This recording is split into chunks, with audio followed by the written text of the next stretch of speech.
you so serious about this light?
Duke, if you can hear me, we're about to start. I'm not sure how I do that. Okay.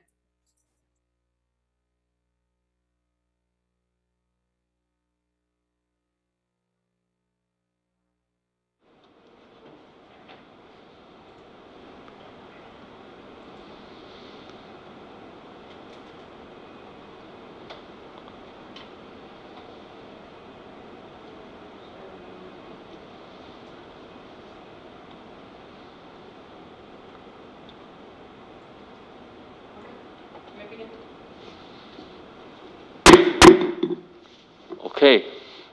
Hello, everybody. Good evening. Welcome to the August 18th regular meeting of New World Board of Education. As you can see, meeting is called to order at 5:01. As you can see, we're transitioning back to normal in-person meeting. This is our first in-person meeting with live audience. And if throughout this meeting we experience any technical difficulties, please bear with us, as we haven't done this open meeting, in-person meeting since March of 2020. Okay, Ms. Gutierrez, roll call, please. Yes, thank you. Member Hill? Here. Member Grindal? Here. Vice President Nguyen? Here. And President Zhang? Here. Thank All you. present. Yeah, all present. Next will be approval of the agenda. And may I get a motion to approve the agenda as it is, or any modifications? President Zhen, we'd like to pull 2 items, both the minutes, Okay. which is item, 14.7 and 14.8. yes. Okay. I move that we approve the agenda without item 14.7 and item 14.8. Can I get a second? I'll second. Seconded by Member Grindal. Member Grindal, how do you vote? Yes. Member Hill, how do you vote?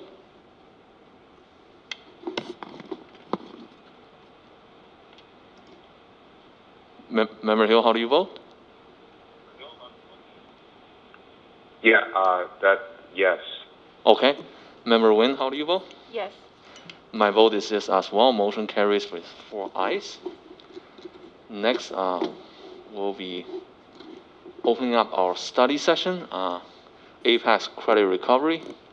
Any public comment for this item? Ms. Gutierrez? Yes, President Zhang, we do have 3 speakers on this item. The first speaker is going to be Brian Foster. Give me a second while I unmute his microphone. Brian Foster, you may begin. Thank you, President Chung and members of the board. Before the timer starts, I would like to seek. You may begin. Can you hear me? Hello? Hello? Hello, Brian Foster, you may begin. Can you hear me? Can you hear me? I am not muted. Hello? I am here. I am not muted. Brian Foster, can you hear us? I can hear you.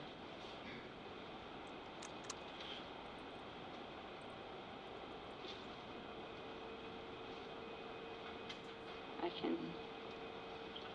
So this is Member Hill. So I'm remote. I'm watching through YouTube. I can hear Brian Foster through YouTube, but apparently you guys can't hear him. Okay, thank you, Member Hill. Give me a second.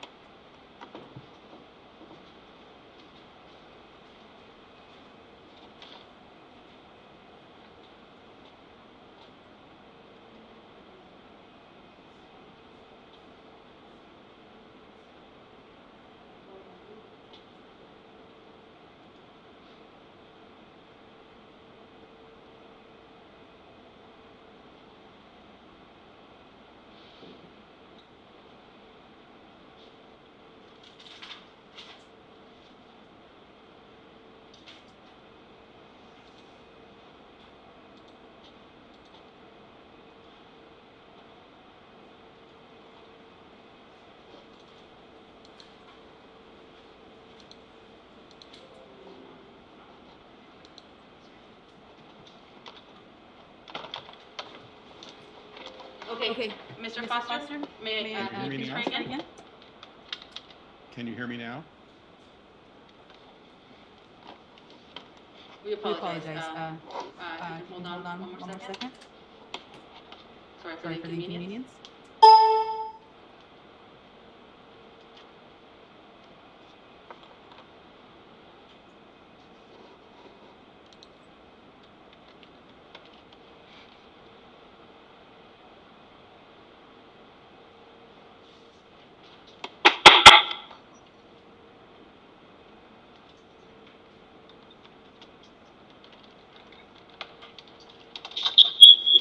Okay.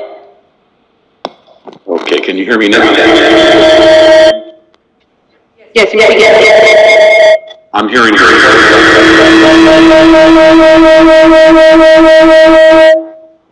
Sorry.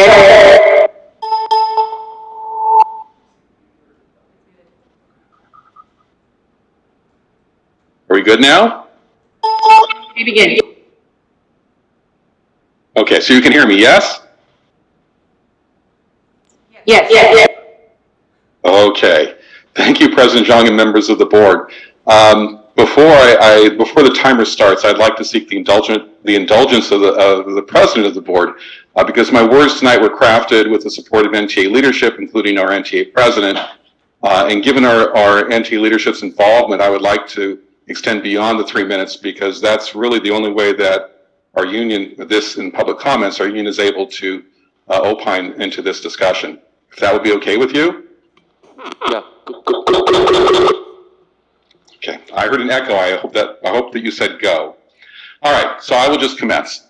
We originally thought that the administration would join NTA in recommending the discontinuance of the APEX system. And then we saw the administration's slide presentation that you were about to see tonight. We teachers want to believe in and follow our district leaders. We want to know that decisions and policies are grounded in truth, honesty, and academic integrity, in the same manner that we teachers are responsible for imbuing those same principles in our students. The slide presentation you are about to see is based on APEX's marketing, PR, and quite frankly, snake oil. We teachers don't want sparkles, bows, and happy, happy, joy, joy. We are adults, not kindergartners, and we simply want the truth. Give us that, and we will follow. Our lies that we are spreading about APEX prevent us from even acknowledging problems that we need to address. Here are a couple of truths pulled from our high school's website. We have a 93% graduation rate, but only 61% English proficiency and only 27% math proficiency. How and why do we graduate so many seniors who are insufficiently prepared for college and careers? We all know that surrounding school districts are ranked higher than we are in Newark, but we do not acknowledge the honest reasons as to why. There is no reason, really, why we cannot have national merit scholars and a steady stream of students accepted into the top colleges across the nation.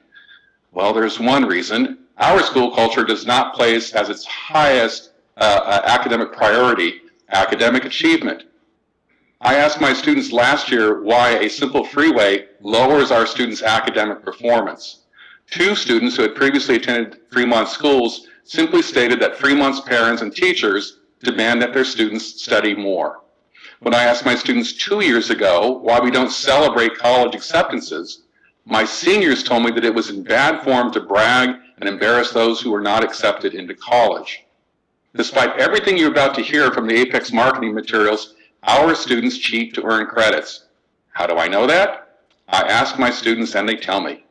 Just last week, a student who went through APEX said he learned nothing, and that the students freely copied answers from the internet. Our students are not unique in this regard. It is not just Newark. It is universal. Just do an internet search and you will find it. The Alameda County Grand Jury exposed APEX's cheating within the Oakland Unified School District. But for some reason, we want to continue Oakland's practices. Just ask yourself the simple question: how is it possible for a student to truly learn an entire semester's worth of material in 1 week or even a half a day, as one of my students did? It is a lie, it is fraud, and it is unfair to our students who honestly earn their grades. It tarnishes not only our school's reputation, but all of our other students' diplomas. It limits our ability to push students up to Fremont's standards. So who wins with APEX? Our students gain unearned credits, so they and their families win hollow and fraudulent short-term happiness. Our district wins unearned graduation rates that do not translate into student learning and higher rankings. Our district actually loses money because we pay for not only the promised credentialed teacher, but also enrollment fees to Edmentum, which is APEX Learning's profit-based parent company. We are unnecessarily spending precious public funds to temporarily look good while misleading our families and leaving our students unprepared. For those familiar with Diane Ravitch's work, APEX provides another example of how profit-making enterprises suck scarce taxpayer resources out of our classrooms. Administration slide presentations includes a variety of alternatives for credit recovery. Those choices omit the most obvious and most appropriate course of action. Discontinue online credit courses at Newark Memorial and reinstate traditional teacher-led credit recovery classes.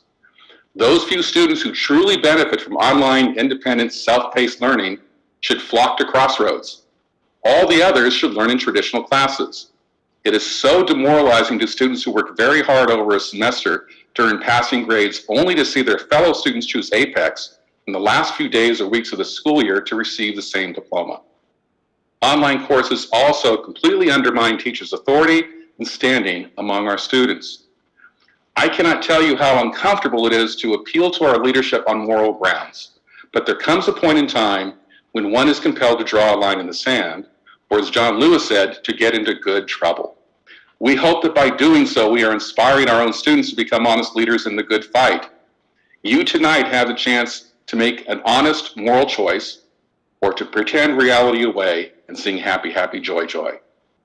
I'm available to answer your questions if you want to grab me more time to discount the arguments that are presented in tonight's presentation. And it is our sincere hope that our leadership will take a moment, lean into the truth, develop cooperative partnerships with our teachers, put our students' honest academic achievement first, and withdraw their presentation as a first step in restoring academic integrity within the Newark Unified School District. Thank you. Thank you. Thank you.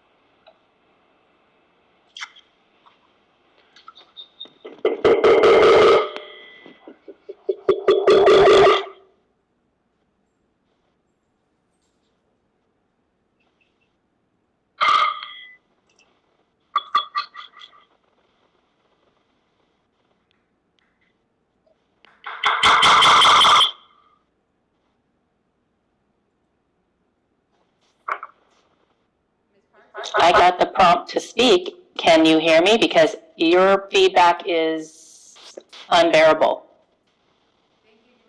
Can you hear me?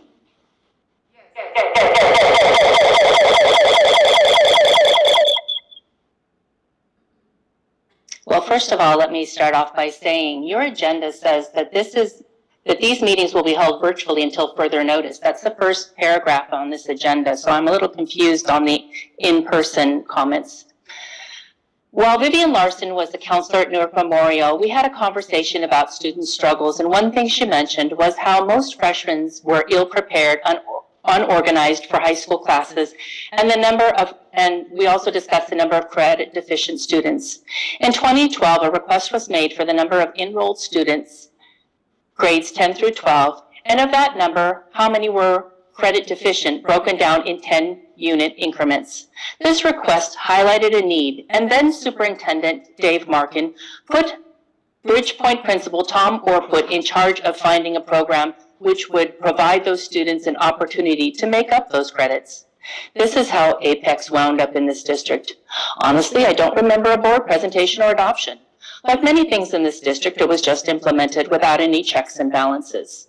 Nothing has changed over the years.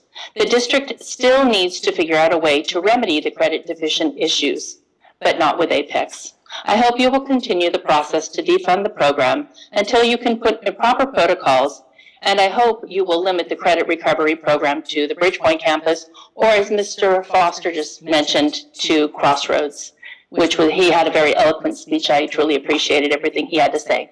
Thank you very much. And I hope that you will address whether this is really an in-person meeting or not. Thank you.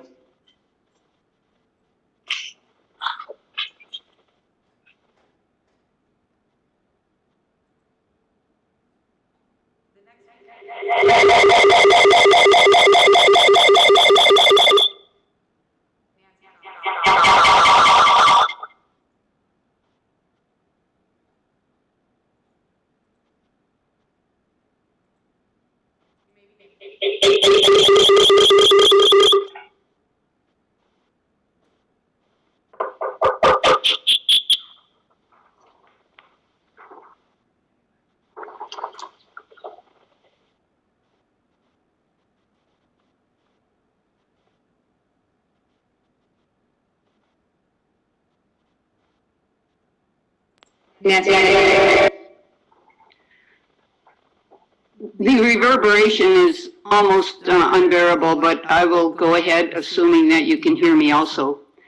Dear members of the board, I will be repeating some of the things that Brian Foster said earlier, so please bear with me. I would like to begin by reminding you of what Newark Memorial teacher Brian Foster told you on June 3rd. Quote, "Apex does not help our students to learn, but instead teaches them to cheat and abuse systems." How else can you explain why, for multiple years, otherwise non-graduating seniors requested and our counselors assigned to them Apex classes in the last weeks of the school year? In a week or even just a day, students copy and paste answers from the internet to earn an entire semester's credit in Apex. Newark appears to have many of the same issues as Castlemont High School in Oakland. The grand jury investigated their Apex program, and here's what they had to say. This school and the district that runs it are failing our students. There is no excuse for giving a high school diploma to those who do not earn it. The practice of promoting failing students deprives those students of the education that they deserve and that they need to succeed in the world today. It cheapens the accomplishments of students who do work hard. It deprives the community of an educated and productive workforce. It compromises academic equity. It undermines a fair system of scholastic evaluation.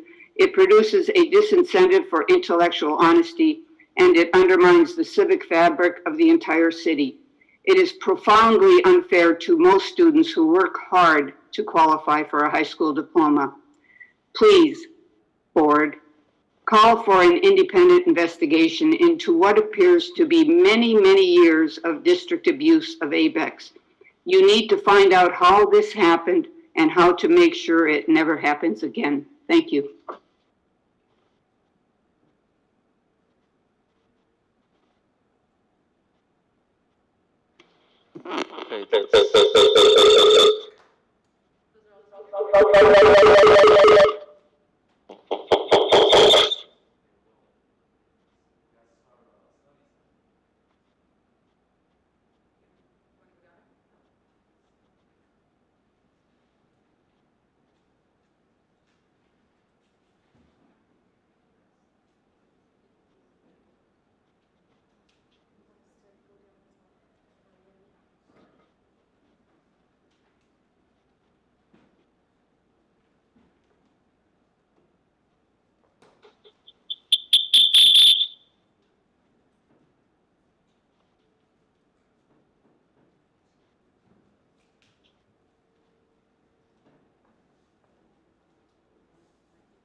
can you hear us? Yes, you can. Okay, here we go.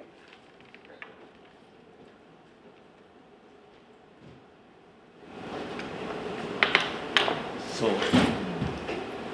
I guess we can begin. One second.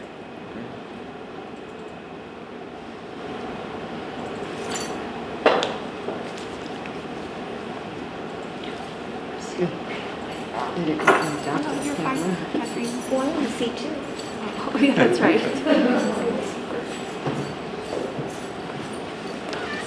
For now.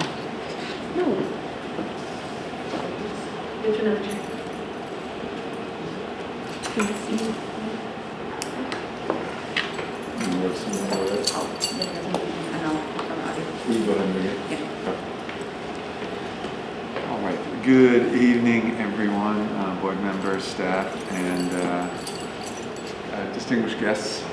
So this evening, the board had asked us in the spring to bring forth Apex as a study session to discuss and better understand Apex and the purpose of it and how it works, and really to begin to think about if it is an appropriate program that we have, or is it more, whether or not it's more appropriate to discontinue or to create a different option for students in need of credit recovery.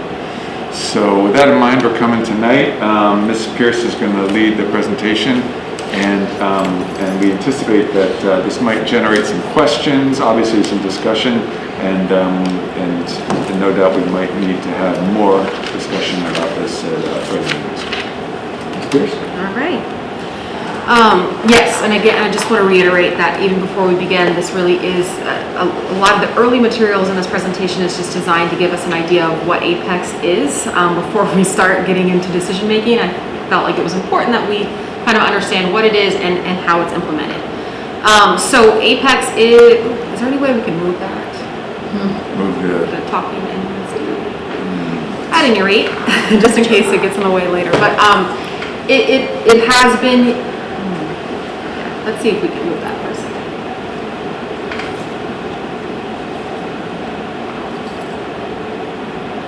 If we can't, that's okay. Just perfect. There we go. Thank you. They do offer. They've offered 3.7 million students enrollments for last year.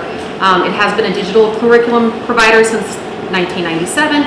It actually was originated to support with AP coursework. So originally Apex only offered AP courses, and it was designed to do that, to offer students AP courses, especially if they were at a smaller school and didn't have access to those courses. And eventually they actually expanded to meet the needs of credit recovery.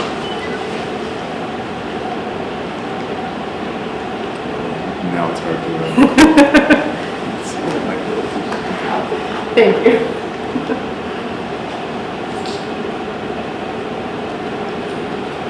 Oh, there we go. Thank you.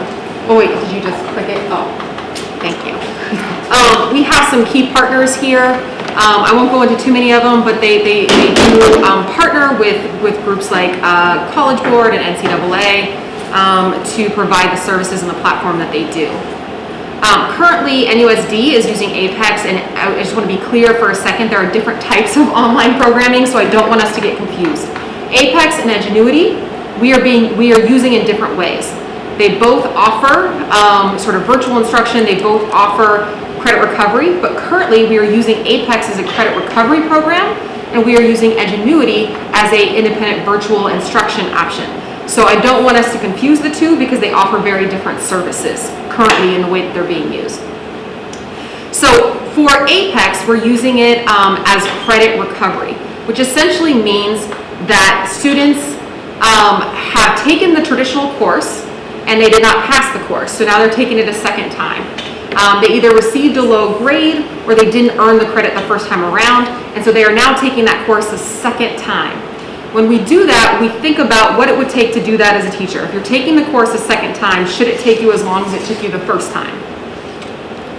Generally, the answer is no.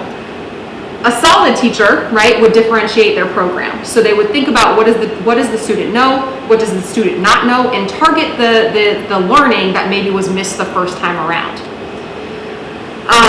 And so that's something for us to also keep in mind. What teachers teach APEX, right? This currently, teachers support in completing the required material. We have credentialed teachers within the area to support in filling those gaps.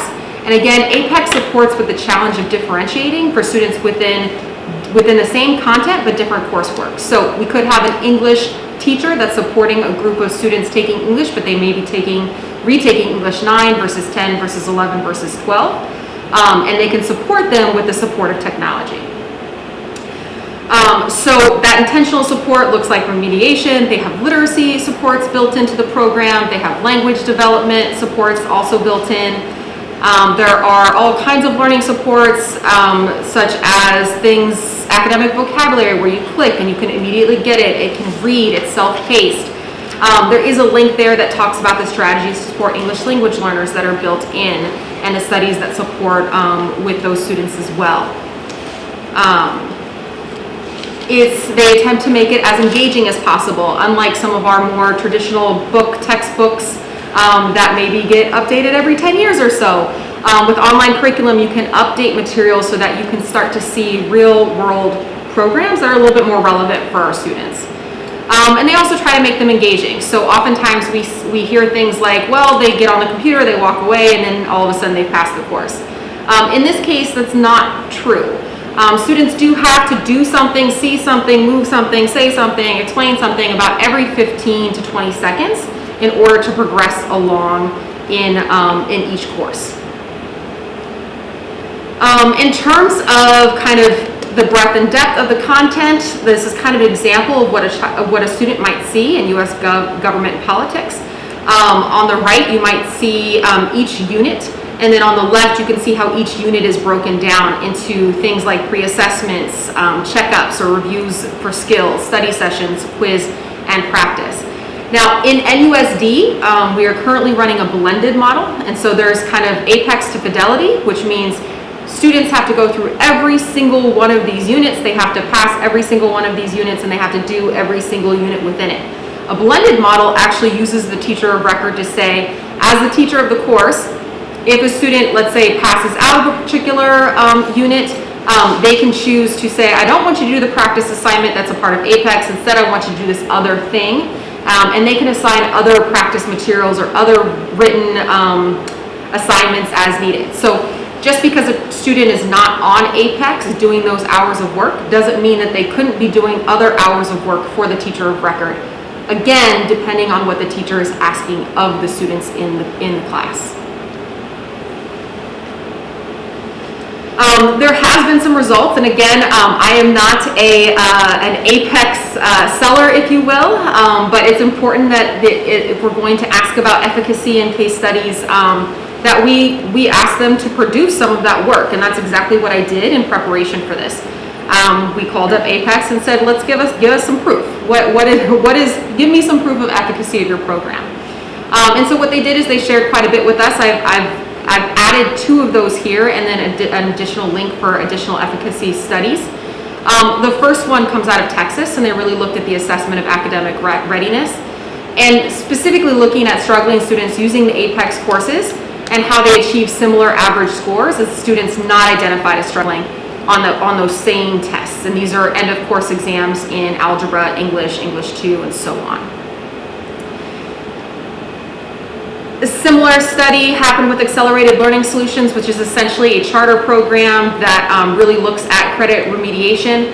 And so what they did is they looked at how many students took geometry after Algebra 1 APEX. So you would imagine a test as to whether or not something is really working is how well do they do on the course after the APEX course they took, right? Because you imagine that content is going to spiral and it's going to build on each other. So if you took an APEX class English 9, if that English 9 APEX course didn't do what it was supposed to do, you would imagine that in English 10 the student would very much struggle. In this case, they showed that at this particular group with the study that they did, students did quite well in the coursework after. So taking English 12 after being enrolled in APEX English 11. Taking English 11 after being enrolled in APEX English 10, and so on. Just to clarify, I want to be clear that when you're saying English 10, that is a normal classroom environment, not Apex English 10, right? The progression isn't Exactly. Apex to Apex, it's in a normal environment. Yeah, so it's how do they do in the traditional setting after the Apex setting? Thank you for clarifying. Yeah. One of the biggest pieces here, and again, this is something that we could start to track for NUSD. It would be quite challenging. It would take some additional time, but that is something we can look at as well. So just overview of our current programming. And again, there's, this is really meant to be as transparent as possible, and open up a discussion about how we are using Apex here in NUSD. So what this chart shows is the average time spent per student. Again, an initial course, you would expect around 100 hours. The full fidelity model of Apex, meaning there's no teacher that's switching out assignments or doing anything differently, would normally take anywhere between 60 and 80 hours. A blended model, however, could take anywhere from 20 to 30 or even far less, depending on how much the teacher is giving additional assignments. So it really depends, right, on two factors. One, how did the student do in the course the first time around? So, let's say a student did 50% of their course the first time around. That's still a failing grade. They're still going to have to retake that course. But if I took that course the first time around and got 50%, that's 50% more now that in credit recovery, I need to master all those skills or clarify misconceptions that I had the first time around. So in this model, it's showing you the average time spent. It's showing you the total time spent. It's saying how many students accessed different courses. So for instance, here at Newark Memorial High School, you'll see 300 students accessed a total of 511 enrollments. Enrollments are like courses.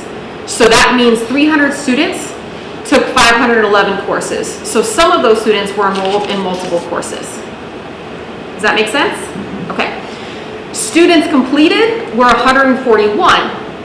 Completed enrollments were 256. So it means out of the 300 students that accessed their Apex, only 141 earned credit. So it speaks to the fact that you're not just going through and completing, again, if you have a high quality teacher in the classroom, you've got a student who's going through the appropriate benchmarks along the way, then it speaks to the fact that students still need to do their part to pass that class, or we may see that number was a little bit higher. In this case, it's not. It's less than 50% of the students enrolled are actually completing the courses that they've been enrolled in. And here, 141 of those students completed 256 enrollments. Again, that speaks to the fact that you may have a few students who have taken multiple enrollments. Out of that, the average quality of work was around 83%. With 100% passing. Again, that 100% is a little bit misleading because the 100%, if you didn't pass, then you didn't get 100%. If you passed, you got 100%. So it's a little bit misleading. And then again, you can see Bridgepoint and Crossroads there in adult education.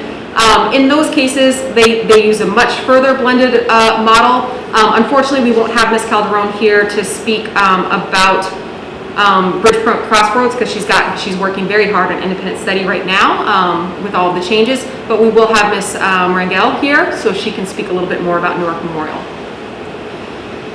All right, so this shows a little bit of summer school options, thinking through especially this past summer. And so you can see there was definitely a spike in 2021. You'll notice there's also kind of a spike in usage during 2019-20. Again, this is during COVID, this is shelter in place. Obviously, we were encouraged by our state to really think about what it meant for those graduating students and how we can support them. I think Apex was one way that we attempted to do that from home. So you might see an increase in enrollments for those 2 years. But you can see the majority of our enrollments actually happened during the summer school for this last year, with 68 students completing 117 enrollments. And again, we actually funded additional periods this past summer to allow for that credit recovery to happen because that was what was guided to us from the state in terms of helping specifically graduating seniors from 2021 and 2020 in terms of getting their degrees. Sorry, it's okay. Here we have since 2014, is when Newark Unified first started using Apex. So there's a total of 2,330 students accessing 5,540 enrollments. And you can see year to year how many students accessed a certain number of enrollments. And again, here you can see kind of the spike during the last couple of years, although we've been pretty steady before that as well. Here we have year to year. It just gives us a little bit more information again on year to year, how many students assessed a certain amount of enrollments, how many students completed those enrollments, and what were the passing rates.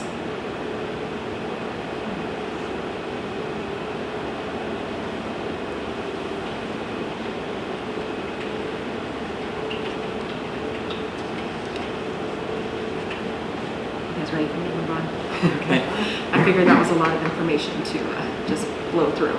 Some other data that we were able to pull, and I want to give a quick thank you to our Newark Memorial High School counselors who really worked to unpack not only the historical element of how we've been using Apex, but also just how we're using it in day to day. And I just appreciated their candor and honesty with me as a new employee of Newark Unified, relatively new of Newark Unified. So again, through our conversations, we noted that more credits were completed last year due to distance learning and to COVID-19. The average Newark Memorial High School who enrolls in Apex recovers 1.8 courses. So again, that speaks to students kind of recovering. Generally, once they recover one, they may recover a second course. The average student is around that 2 courses. It's important to note that the credits recovered in Apex are a very small percentage of the total credits taken at Newark Memorial. So just last year alone, only 1% of the total amount of credits taken at Newark Memorial High School were earned through Apex. And the specific question from the board, I believe at one of our sessions, was how many current students use Apex for multiple courses, and if so, what is that? And so I was able to recover this chart for you today as well. So for the class of 2019, we chose this class because they at least had almost a full year, although that was one of our higher usage years, so please keep that in mind. 39 students recovered 1 course, 30 students recovered 2 courses, 12 students recovered 3, 7 recovered 4, 7 recovered 5, and 7 went on to recover 6 or more. And then for grade improvement, occasionally a student will take a course for grade improvement. Let's say they pass the course with a D, but they are trying to build up their transcript for colleges, and they may decide, I actually want to take a course that I've already taken and try to improve my grade. And so at that point, 18 students took 1 course to do that, 4 students took 2, and 1 student took 3 courses. 0 students took more than that. Any questions about this? I mean, your credit recovery itself is only around 100 people, and grade improvement is around like 23 people. But you got 339 students from that class that did it in the 4-year period, right? So I would imagine each category, 1 course, 5 credit, 2 course, 10 credit, will have a lot more people there.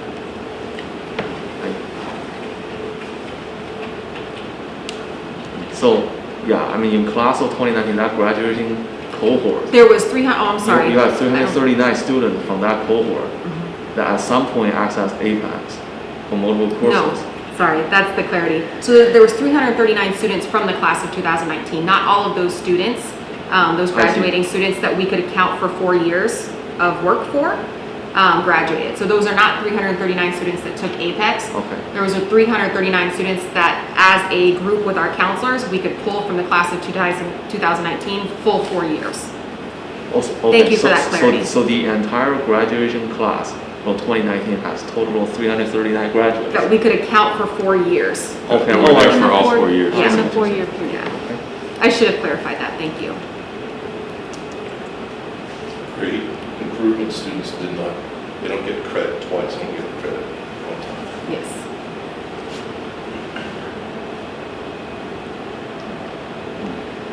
So when we think about Apex being in the news, we heard about the grand jury report, we sort of want to know, well, what went wrong there? And I think that's important. It's important that we are transparently looking at what went wrong. It's important that we really look in depth at our practices and make sure that we don't follow in those same footsteps.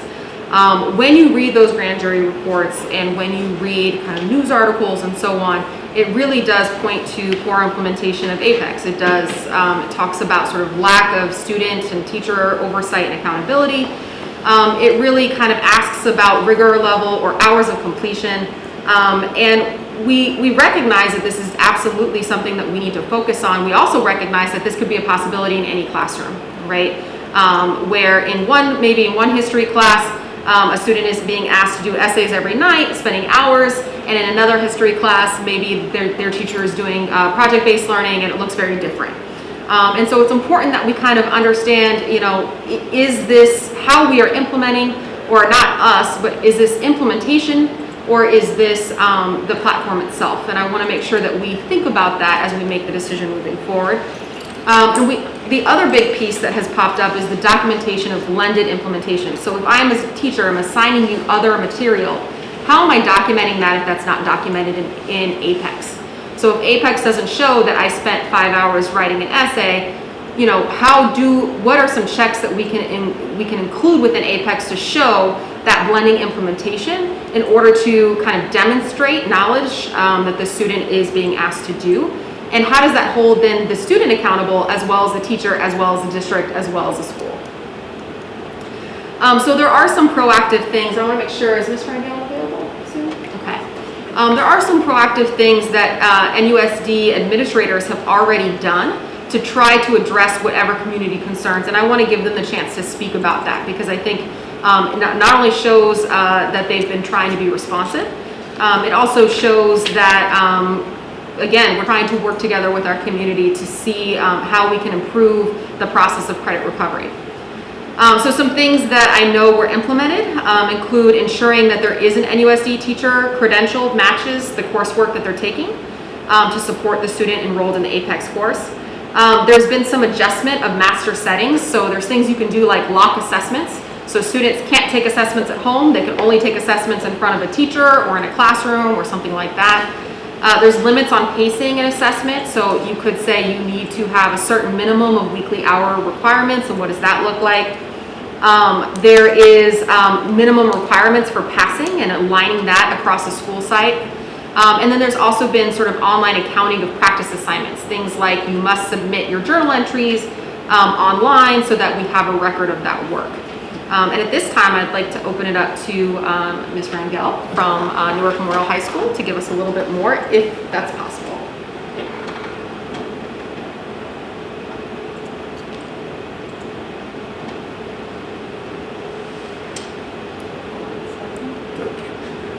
Doesn't bode well when you see that tunnel.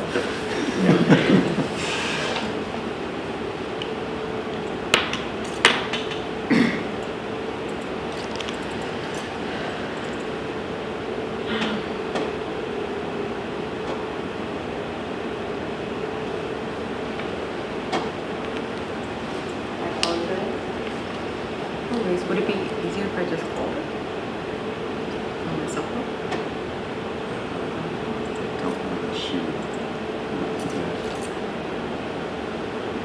Okay, she's coming in.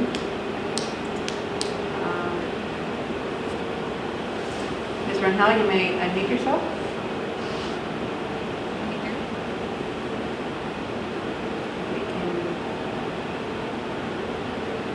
Give me 1 second. Can you test your mic? No. Can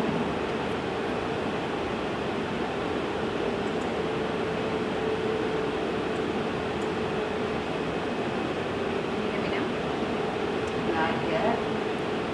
I apologize.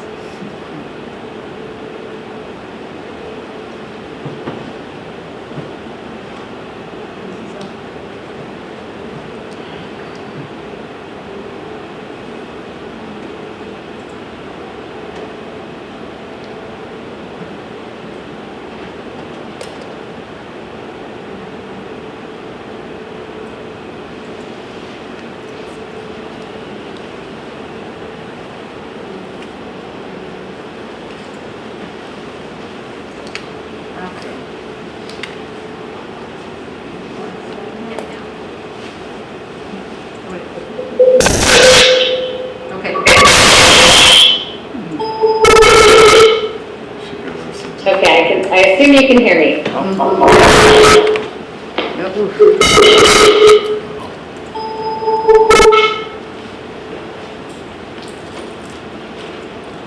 you hear me now? Yes. Okay.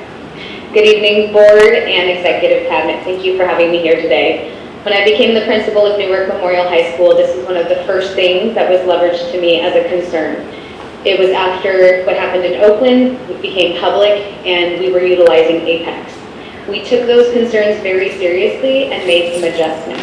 I do want to address the broad statements talking about the outliers that happened at Newark Memorial. I was also there this summer seeing students work for over 40 hours just to try to pass these courses. They needed the support of their teachers, their counselors, and even myself. So again, hearing how our students are being referenced is not always the case. This is a need for our students who were unable to pass for various circumstances, especially during the pandemic. So thank you again. We have done a lot of work around this. Both Ms. Calderon and I met together with our counselors, put some more restrictive practices in place to ensure fidelity, and would like to continue to do so with your help, depending on the decision. Thank you.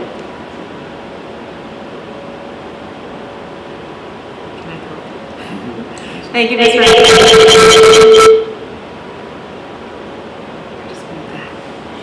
There we go. Okay. So, see, this might be a good time to pause and ask any questions, although we do, once the presentation gets up, we have a couple more slides, and then it'll be sort of open for additional questions, sort of thinking around what our next steps would be, and really just kind of open up that discussion. So I do want to, one of the questions that popped up was, without credit recovery, you know, what can we do? And I know one of the comments from public comment was thinking, well, we could do more traditional classes. And I just want to talk about what the implications of that would be, at least so that you guys are aware of what those implications would be, and then we can always answer any additional questions you may have. So if we did that more traditional sort of credit recovery, what you would notice is that we would need to create additional sections for each course requiring recovery.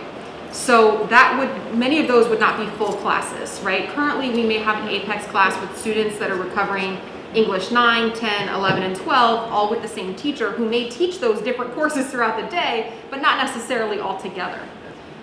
So in order to do that, we would have to create different sections for each of those. Those would need to be staffed. We would also need to fit those into our master schedule, which would be quite a complicating task depending on how many students required that credit recovery. It would be a significant amount of FTE that we would need to add into our budget, just thinking through accommodating each of those additional courses. And it's my understanding from the history and from the research that I've done with just the people in our community, that this actually was attempted a few years ago, and it did, which is kind of what sort of prompted this more universal sort of technology as a support, in order to kind of make the process a little bit more easier for both students and teachers to implement across different coursework and different subjects. And then again, with a lack of room and sort of a 6-period day for students, students would also need to figure out how we're embedding these credit recovery options within the sort of typical school day. And we would need to either consider changing the bell schedule, thinking about some extended periods, or thinking about some other ways that we could fit that kind of credit recovery into their standard day. And then most likely we would see a short-term reduction in students who graduate. And that's just, again, I just want to be honest about kind of what the implications of this might be. Just a quick note on summer school. The direction from board was to pause Apex for the completion of 2021, pending this discussion, and I imagine we might have some further discussion as well. The cost for purchasing the summer school licenses mirrored the cost for renewing licenses. Essentially, licenses can be reused by students once they complete a course. They can be used successively, but not concurrently. So not at the same time, but if I finish my course, then that license becomes available for somebody else. And so because we had and were directed by the state to offer more options for credit for recovery from summer school last year, given COVID and the impacts of COVID, What we saw is that we used more licenses this summer than we typically do. And so those licenses, unfortunately, because it's an annual license, are remaining open and they're just sort of unused. So current licenses are active until June 30th, 2022. And that will not cover summer school 2022. So I want to make that clear as well. We should really consider what are our options for summer school 2022. Because if we wait too late, you know, our students will suffer. So I just want to make this point. Again, technology can make differentiated and equitable credit recovery easier for students, teachers, and schools, but it does not replace high quality teaching from educators who set high expectations and make curriculum come alive. And I would say that regardless of what platform we use, regardless of what curriculum we buy, we cannot replace our teachers. So thinking about next steps, we have a couple different options. We have quite a few options, and yes, these are 6 options. I'm sure we've got many between these, but these are the ones that sort of popped out. We could continue with Apex and decrease the administrative adjustments.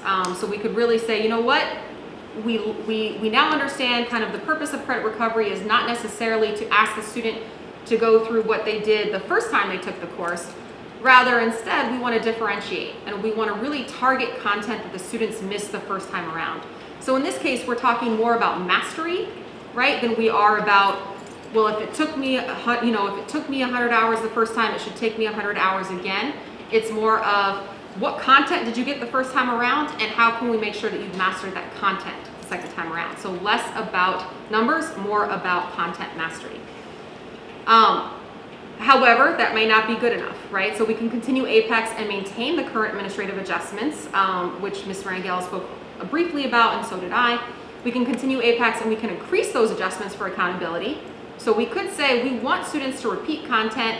We want them to spend this amount of hours on each unit. We want them to make sure that they're only taking assessments in front of a teacher so that we can make sure that those tests are accurate and show student mastery. We can think about what those adjustments are for accountability and start to increase those. We can continue Apex and research and compare alternatives. If this isn't, you know, more of an issue with Apex, I will say I did a little bit of that. Most credit recovery programs mirror each other, to be honest. They kind of offer similar services. We could decide to discontinue Apex altogether, complete our existing contract and find a summer school alternative.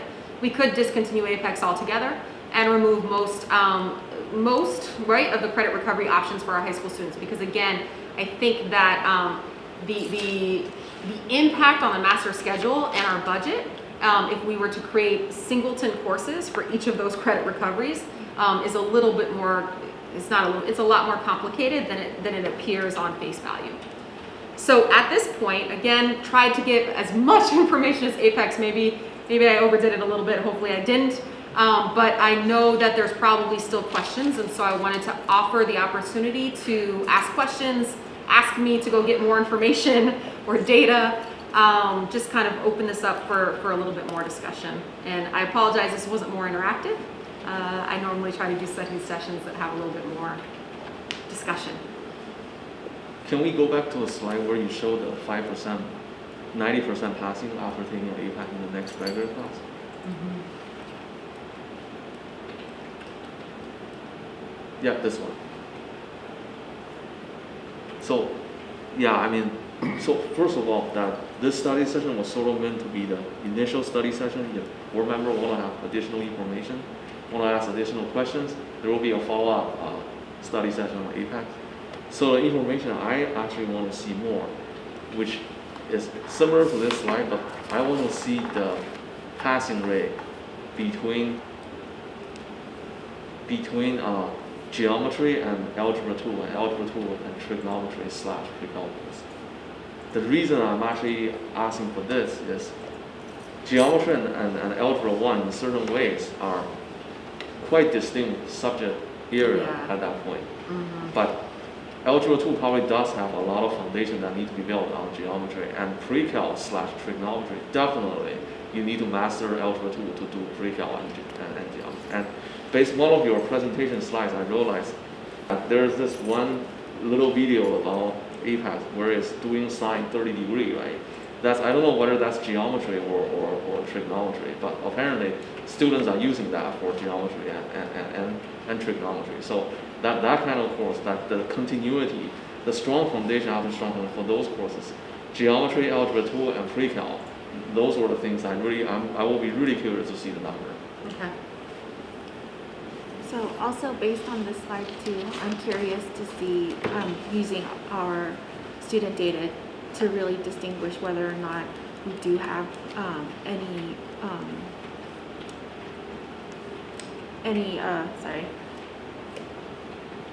basically for English and all of the classes that they're taking, if there is growth in between using our own data, district data. You mean the for students who took APEX? Yeah, for students who took APEX.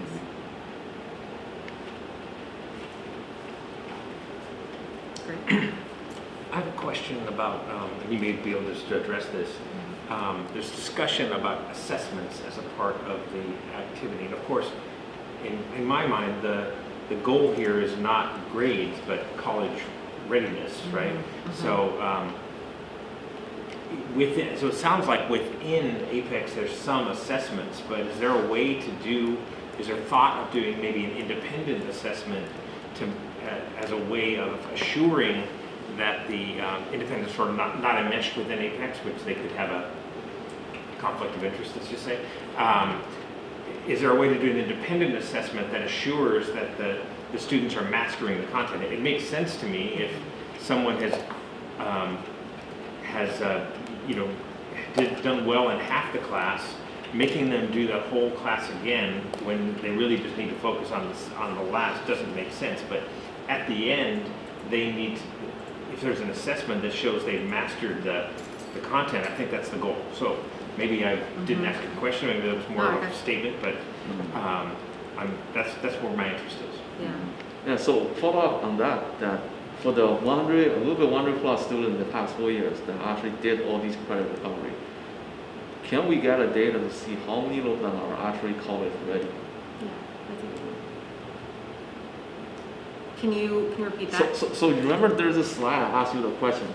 So the graduating cohort of 2019, they have 339 students, right? Among them, roughly 102 students actually took APEX for credit recovery. For those 102, how many of them are actually considered college ready when they were gone, 2019? If you have a higher percentage of people over there that are considered college ready, then APEX probably didn't impact the performance. If you have a very low percentage of students that use APEX and did multiple course recovery and happen to have very low college readiness rate, then that's probably not achieving the desire we want to see. Not achieving the effect that we want to see. Yeah, and I will point out that you will see somewhat of a correlation just naturally, right? Like you're basically taking a group of students who struggled for whatever reason. The content was hard. They had something going on in their home where it was hard to focus. They just lacked the academic motivation that particular semester. It's happened to all of us, right? So it will skew the data slightly just because you've got a group of students who are struggling, and the whole purpose of APEX is to figure out you're struggling, how do we support you?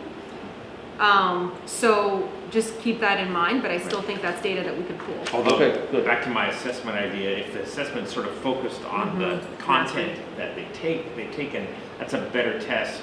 That same student that's needed to do credit recovery may be struggling in other areas, or not struggling, maybe they're getting C's in other areas, and so that it could skew it down. But if we look at what happens within that subject area, that should tell us whether it's working. So my other question I have is that why isn't there intervention before credit recovery within the class from the teacher? So is there a way for, if we do decide to move away from APEX, should there be an intervention program where the student is able to recover credits by working with their teachers on a work plan and then have the assessment so that they are capable of passing the class the first time? Member Hill? Yes. Can I, is it okay for me to provide some input? Yeah. Okay, perfect. So yeah, I appreciate the presentation, and just wanted to kind of respond to it from a teacher's perspective. So as you guys know, I'm a recent graduate of San Jose State, went through their whole methodology, which conforms to the state's methodology to the California Commission on Teaching Credentialing. And then also I experienced as a teacher trying to teach kids from an online remote standpoint all of last year. And I actually had one class where I did need to use an online tool. It was a computer applications class. And so it was similar in nature to APEX, where we're trying to deliver instruction using a tool. But the difference was it was in combination with my live instruction with Sim. And my strong feeling is that I really don't think that these online platforms really conform to what the state is expecting when it comes to really instructing kids. And we as teachers, in order to meet our initial credential, and then also in order to, as we're going through induction, we're regularly measured on these metrics. There's a set of metrics that are called teacher performance expectations, and anybody can go out and Google them and you can learn and see what they are. But I'm going to read you a couple of these and talk to you about kind of the inherent challenges that an online platform has in meeting them. So the first category is called TPE 1, engaging and supporting all students in learning. If you were going to go look at TPE 1.1, the first thing that it says is, actually, I'm not going to even go through all of them. I'm just going to go through one of the key ones. So we're talking about engaging and supporting all students in learning. One of the critical things that we're trying to promote right now is what we call critical thinking. So TPE 1.5 says promote students' critical and creative thinking and analysis through activities that provide opportunities for inquiry, problem solving, responding to, and framing meaningful questions and reflection. What that really means is that a dialogue is required between a teacher and a student, and also between all the students in the class. And that's really the best practice. The problem that we have here is that we have kids in front of computer screens, and they're really interacting with the computer and not with other human beings. And best practice in terms of educational theory states that it's not an effective model, but there needs to be a dialogue. And these programs are not robust enough until we have some very advanced artificial intelligence capability. You can't have that kind of dialogue, and the students really, it's going to be somewhat static learning. And I saw that live when I was teaching computer applications, where kids could watch videos, the videos would force them to go click on certain things, they would have to go write certain, answer certain things. But when it came to assessments, the answers to a lot of those assessments were out on the internet, so I did catch people cheating. I had to actually go back and actually develop offline assessments so that really tested their knowledge. And what I saw was that many of the kids, for kids that really had challenges, and again, I think that many of the kids that are going through this type of program do have challenges, they have to have some type of interaction. And the kids that I saw where we couldn't get the interaction, they would literally just stall in front of the videos, or they would cheat to get around them. And one other thing that I think is important to understand, and this was something that was raised earlier in the presentation, there was an assumption that was made that if you've taken a course the first time, that you probably learned some percentage of it, and so therefore you don't need to take the course the same number of hours a second time. I believe that's a false statement. It really depends on the kids. And I can tell you that in many situations, the kids were stuck and they just couldn't move forward. And so a number of kids who I had to fail in my class, it was literally like they couldn't get past even simple things remotely. And then by the time I brought them back into the class, it was too late for them to recover. And so there are maybe some unique people that absorb some, but I think that for many, sometimes they really need to repeat the whole class. So that's an example of one area where I think it's deficient. There was a question, I think that Member Riddell raised it, about assessments. So there's actually in teacher performance expectations a whole section on assessments. It's section 5, and I'm going to read you one of the key bullet points and expectations from section 5. So section 5, assessing student learning.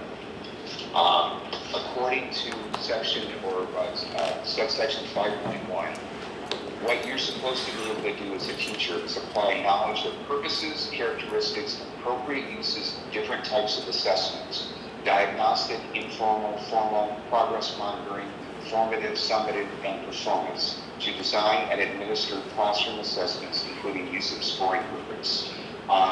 So assessments are not a simple test, oftentimes with a right or wrong. And there are different levels that you use.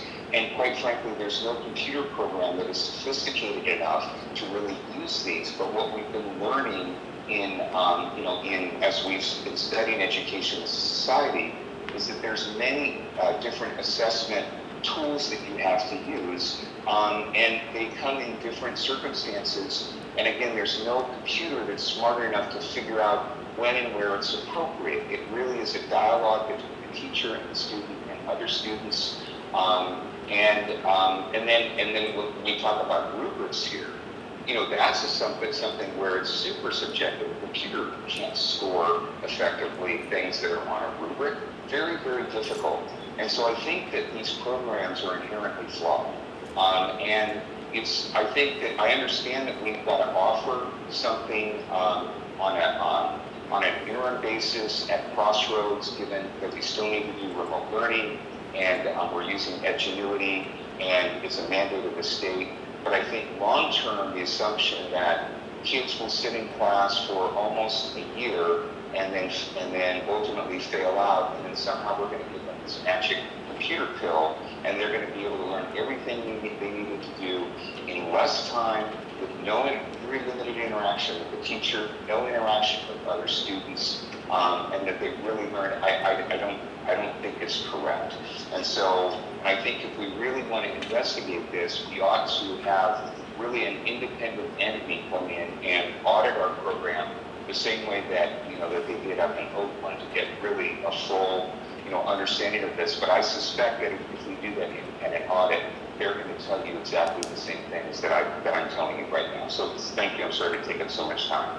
Hey, Member Hill, there's this one statement I sort of did, I want to understand, but I think I missed that statement. You said there was that one statement in one of the presentations that you think is not necessarily true, but I thought that's a key thing, but I was not following that part.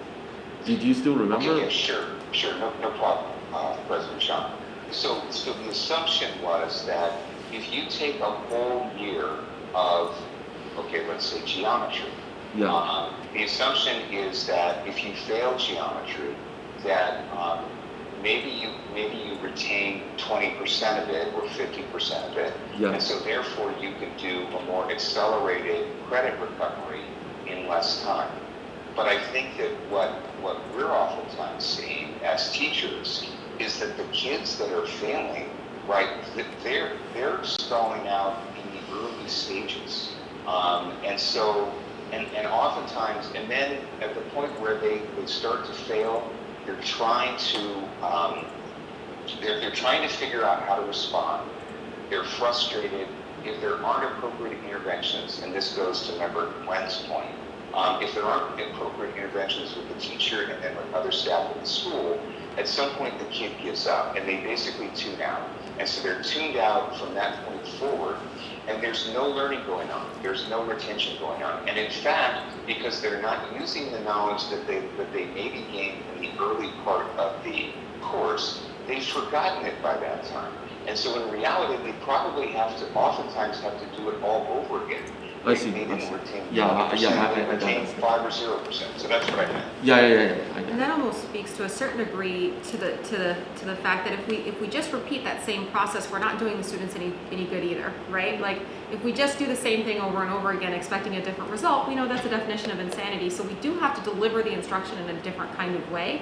And I think you really spoke to some things there. Things like rubrics and dialogue are what makes classes come alive. And I think what I'm hearing today is we need to figure out what is that balance of live teacher support in an APEX course that allows for that interaction and that sort of value to surface in a way that it's not just going through models, going through. So given I guess board member, yeah, I guess board member are requesting for additional. I'm watching the time 6:12, but I guess we all requesting additional information based on feedback from the board member. So I guess a follow-up study session on this topic will probably be needed and probably will be needed as soon as possible. And then in that study session, we may very well, after gathering the data we want, we may very well need to make a decision how we're going to deal with the APEC. But as of now, this is paused, right?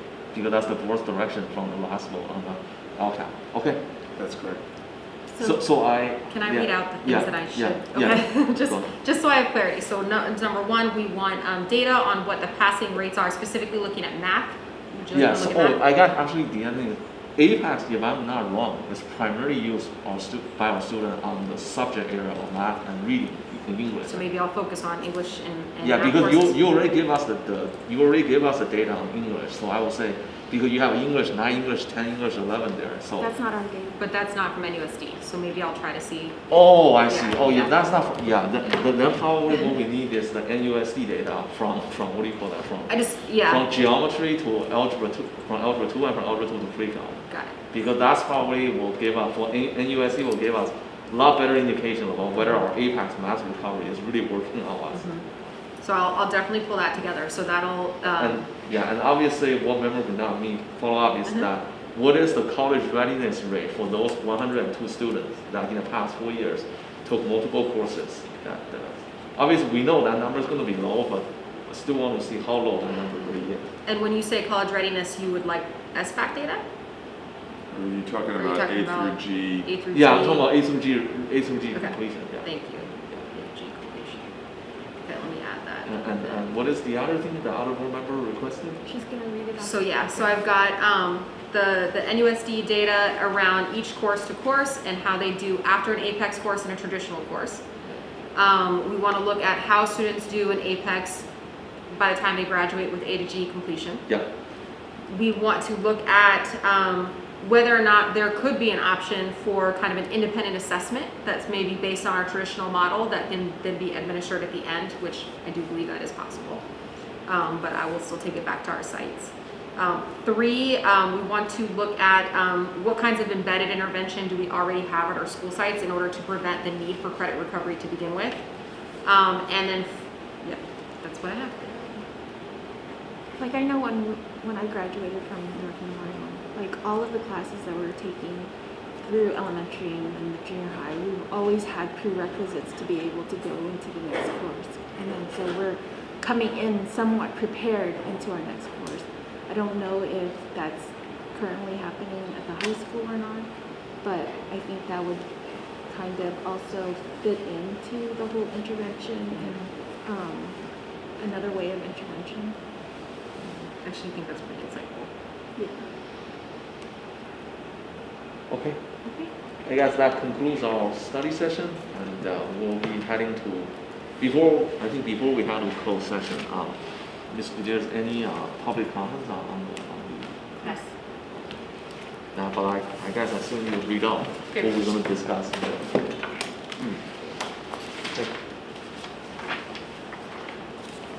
Okay, so with the conclusion of our study session, we'll move on to closed session.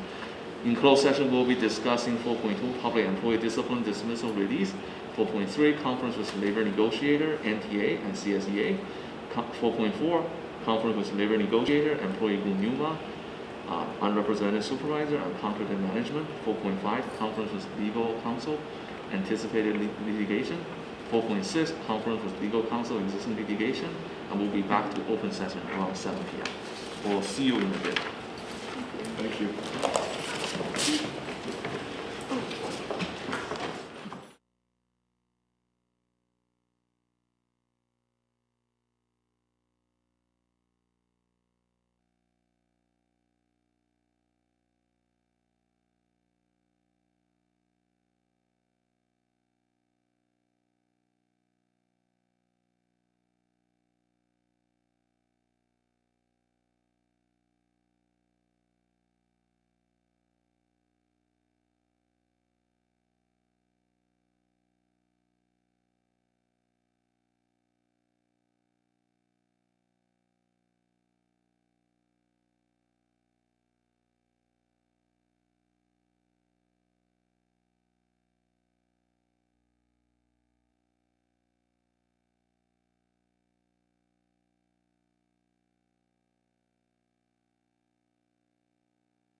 coming back to open session.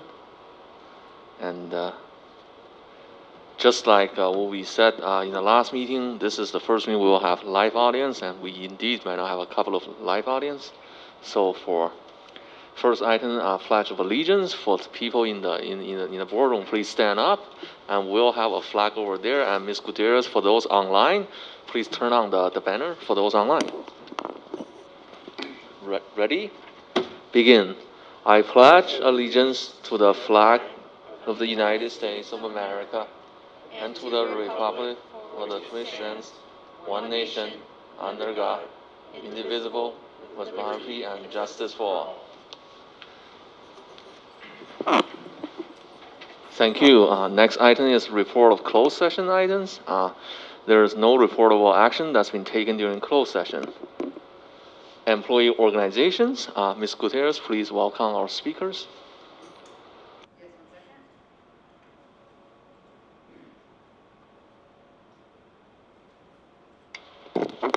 Our first speaker is going to be Mr. Abruzzi from NTA.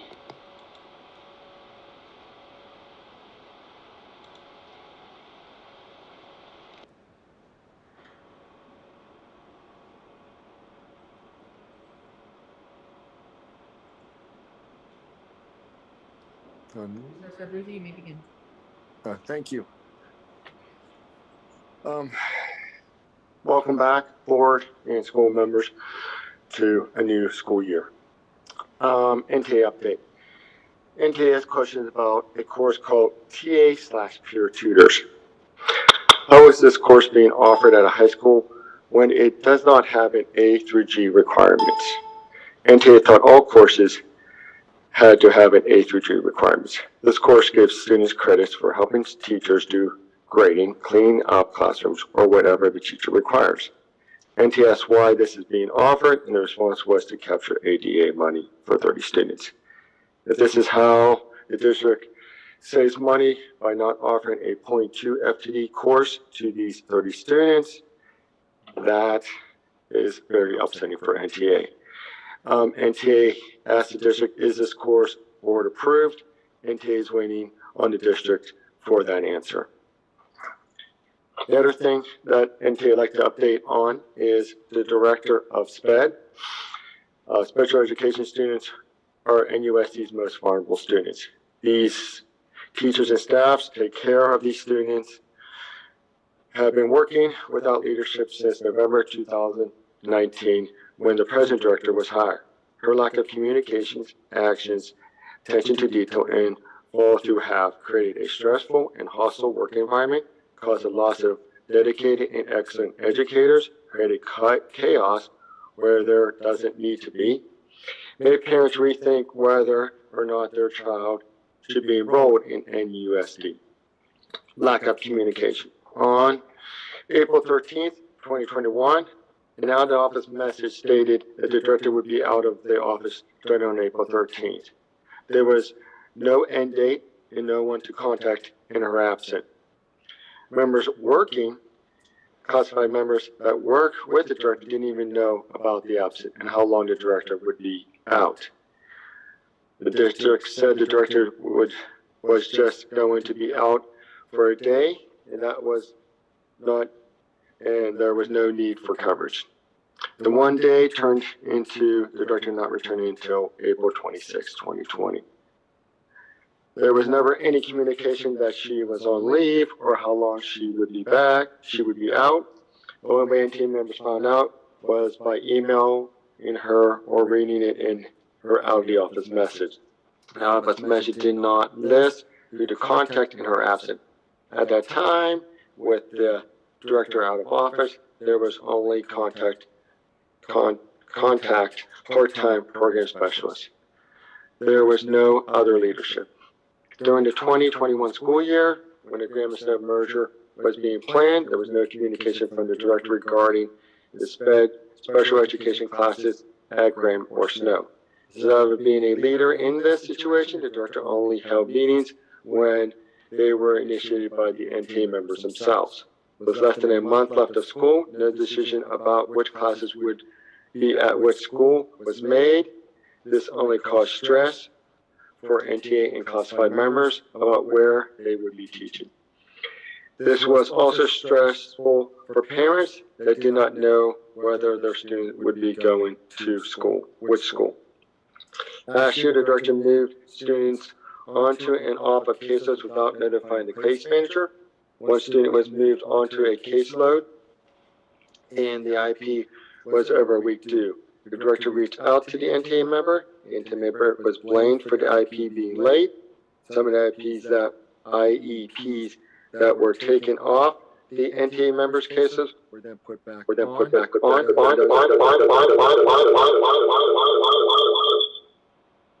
Hello? Oh, sorry. Why isn't that muted? Yeah. Can you hear me now? Yeah. Okay. Yes. Okay.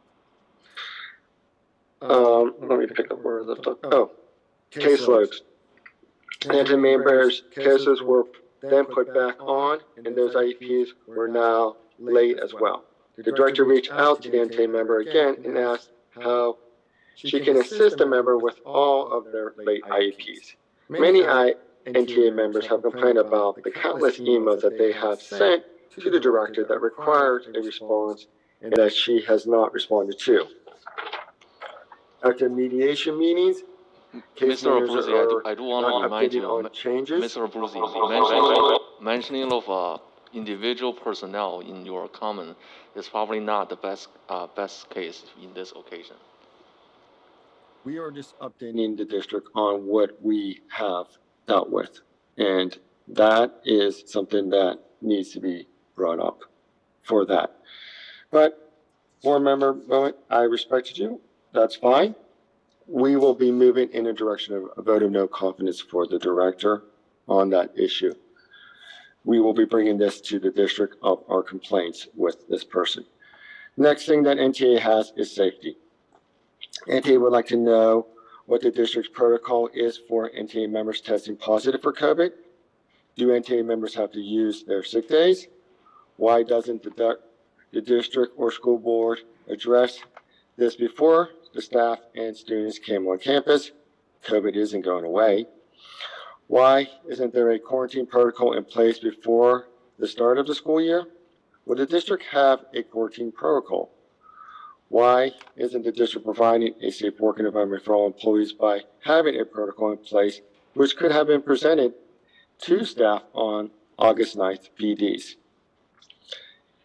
If an HVAC unit doesn't work, then does it matter if it has a HEPA filter? NTA has sent multiple work orders for HVAC units, and some of these work orders were sent to MO2 before June. The district said that HVAC units were working last school year. Were they all working? This is why NTA voted on a hybrid MOU with a yes and no confidence. The district had all summer to go around and check these HVAC units. NTA members have sent multiple work orders to MOT. Some of these HVAC units haven't been working for over 2 years. NTA asked this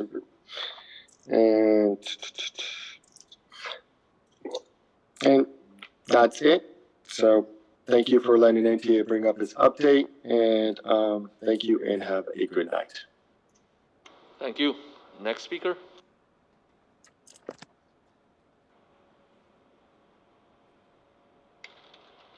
The next speaker is our president of NUMA, which currently is not on the list. Maybe they may log on a little bit later. But at this point, we can move on to the next item. Okay, moving on to public comment on non-agenda item.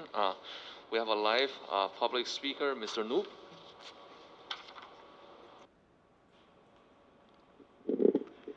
It's so wonderful to be back here. It's like a year and a half, I think. I think the last meeting was in March 2020, an emergency meeting. And we're finally back. So wonderful that the board and staff was able to organize this, and hopefully we continue doing this. I understand that the president announced this in the previous meeting. I'm not sure whether everybody, always watches the end of the meeting, so, you know, that could have been some people who didn't know that we have this live meeting. The item I want to bring up is having a COVID prevention and action plan. And I'm sure that the district internally has papers. I'm sure of it. But when you have something that's critical, it's so important to publish it, to make sure that every employee in our organization knows what to do when something happens.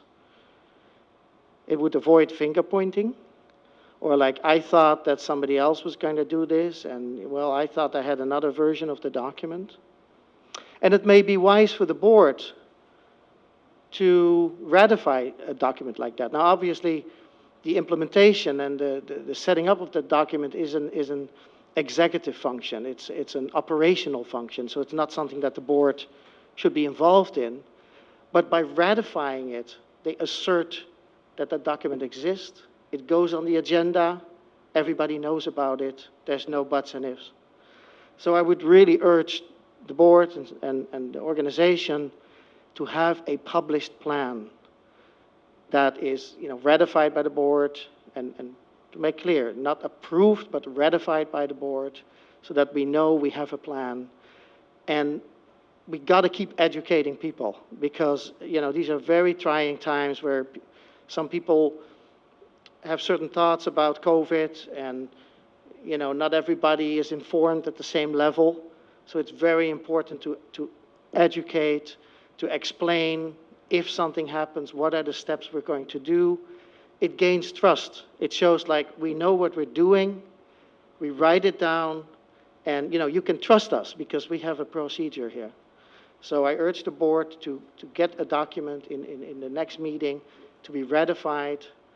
And of course, needless to say, you know, when you have things like air conditioning problems or you know, fresh air, air circulation, these are critical items. I would say anything else is less important.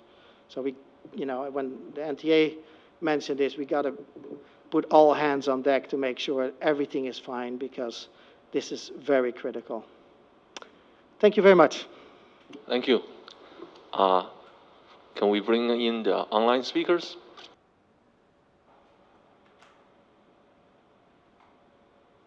Yes, our first speaker is going to be Eric Tam.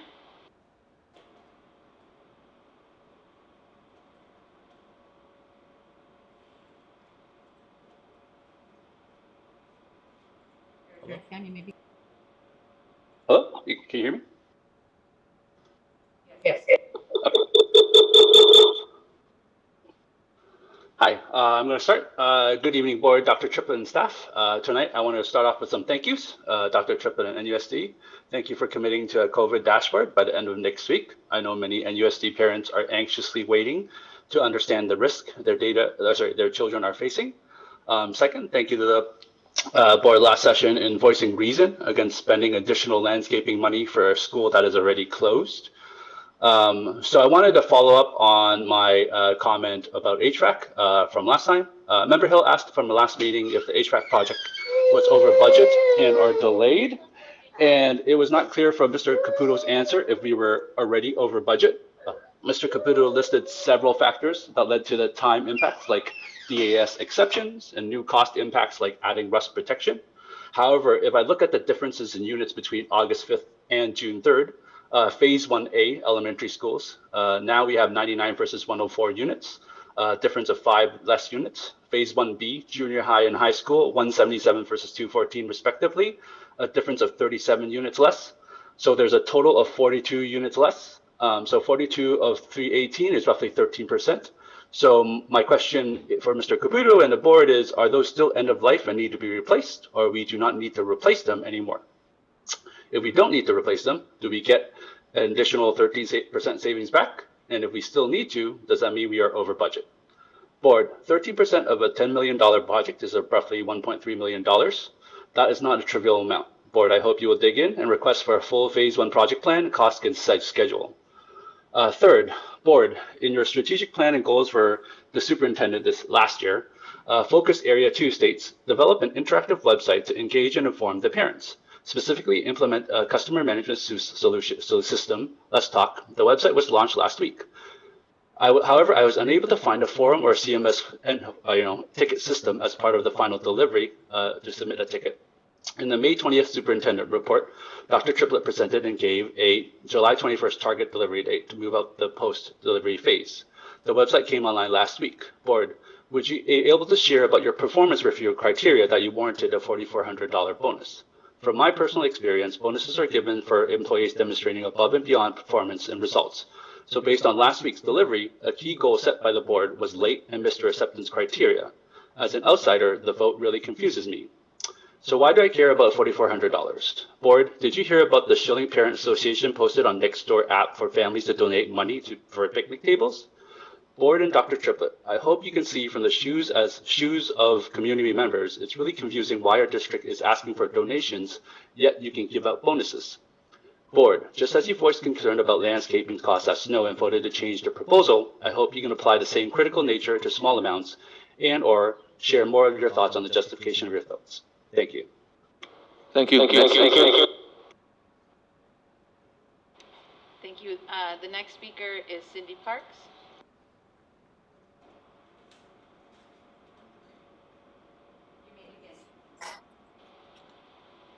Hello, good evening. You would think Eric, Tam, and I met up for coffee and discussed our speeches. I can honestly say I was looking forward to the district's new website. The old website had a lot of outdated information, included documents which were updated annually, but had been uploaded to various sites in years, and links that didn't work. I'm going to ask the question many parents and community members are asking. Why would you take a new website live 2 days before school starts, especially since it had so many bugs, errors, and omissions? Better to wait until a team of users evaluates and provides feedback. While the new site has some nice features, it was originally missing Coyote Hills Elementary. The homepage calendar still doesn't have the correct date. There are department tabs with no content. There are issues with documents transferring. For example, the 2017 Governance Handbook is on the new site, even though the 2021 version was on the old site. But most importantly, there isn't a direct link to the agenda, which is a Brown Act violation. Again, another violation. And don't get me started on the new NUSD logo that doesn't mention Newark Unified School District, only Newark, California, as though it was the City of Newark logo. I have not heard anyone with a positive comment about the logo. One of Superintendent Triplett's goals for the last year was meaningful community engagement and two-way communication. He was charged with developing an interactive website to inform and engage the community. It is now mid-August, and while the website is up, it is far from meeting the goal as demonstrated by the few examples I've cited. I hope all the bugs, errors, and omissions are corrected soon. For many families, the website is the first impression of Newark Unified. Since I have a bit more time, I would like to ask once again, why President Zhang said at the beginning of the meeting that you were transitioning back to normal in-person meeting when this is your first in-person meeting with a live audience, since your agenda clearly says in the first paragraph, board meetings will be held virtually until further notice. These meetings will be accessible to the public by internet or telephone. No physical meeting place will be provided. How many community members didn't know that they would be able to attend this meeting in person? Thank you. Thank you. I believe our NUMA representative is on, so can we bring in the NUMA representative?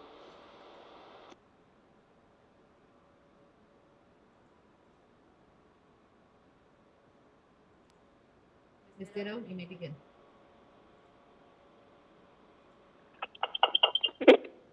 Good evening. Good evening, President Jun, Board of Trustees, and Executive Cabinet members. This is Vicenta Ditto, the principal of Birch Grove Primary, and voted in as the NUMA president for the 2021-2022. The Duke Management Association is thrilled to have been part of bringing our NUSD students back to campus. The halls are once again filled with the voices of children and teenagers. Classrooms are occupied by dedicated teachers, enthusiastic support staff, and excited scholars. It has been challenging, but once again, NUMA members have stepped up to the plate to do what is right for our kids. From our child nutrition management team ensuring communication of meals for all children at no cost to families, to business services working to get supplies and materials into every classroom. It has been really great to see members that don't work from school sites on campuses for the first days of school, so we could all be reminded of why we have stepped into these challenging and worthwhile management positions. Students are back. It is fantastic. Just to give some introductions, we will be doing highlights of our staff, our NUMA members again this year. But first, I'd like to introduce our NUMA board for this year. Our vice president is Dr. Wendy Castaneda-Leal, principal of Schilling Elementary. Our secretary is Amanda Gallagher, principal of Music Elementary and Preschool. Treasurer this year is Ashley Acosta, the manager of community engagement, and our member at large, Olivia Rangel, principal of Newark Memorial High School. On behalf of NUMA, we want to wish everyone in NUSD a fantastic 21-22 school year and continued good health.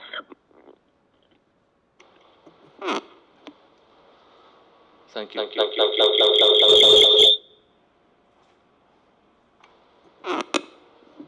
Moving on to superintendent report. Superintendent Triplett. Thank you, President Jun. Does everyone hear me okay? Great. So good evening again, board members, staff, and public. It's great to be here in person, have the public here in the same room. I'm Superintendent Triplett, and we'll be starting the superintendent report for this evening. And Ms. Gutierrez, do you have,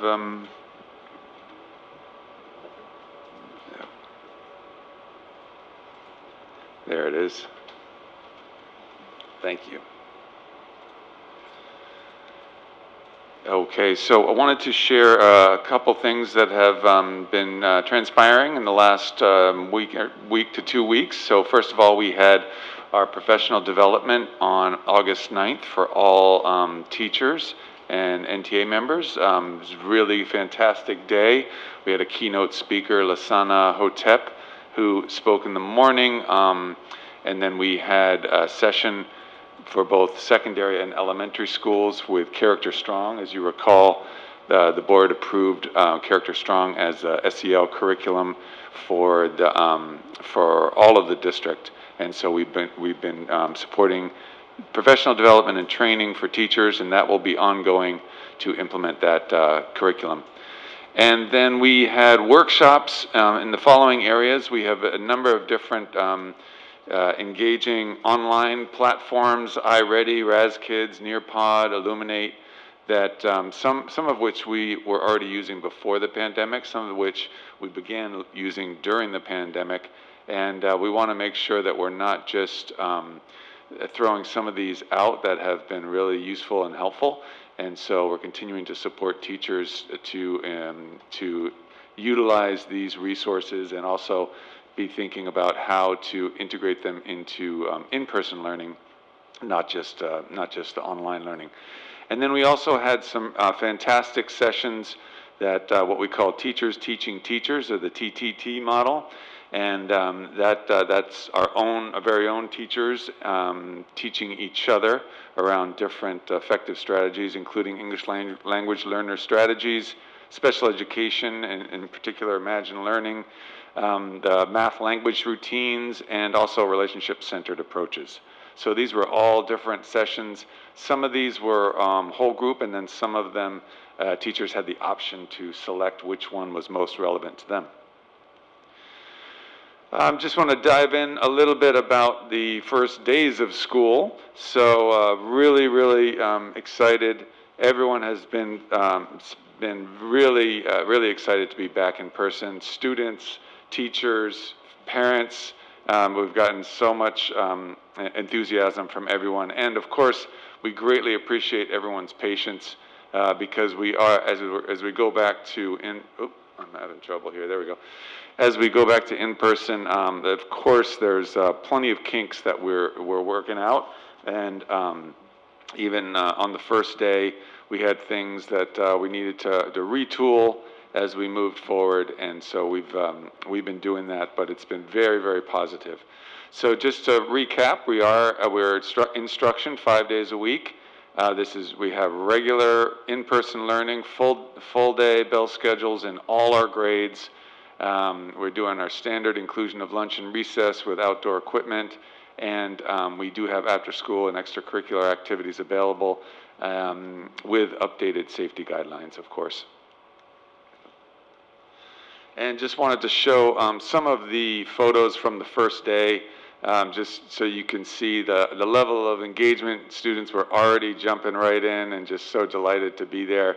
Students eager to be reading books, to be engaging with each other, and yeah, just really, really positive.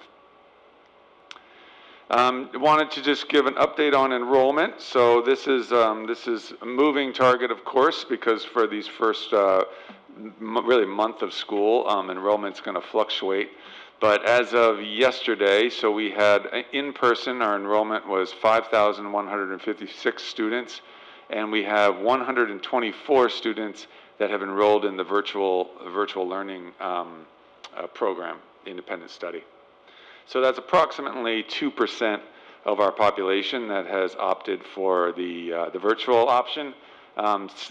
Just in talking with other superintendents, there's some districts that number is very similar, and then there's other districts where the number is considerably higher.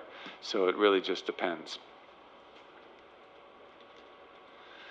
Wanted to go over some of the safety guidelines and some of the things that we are really working hard to address.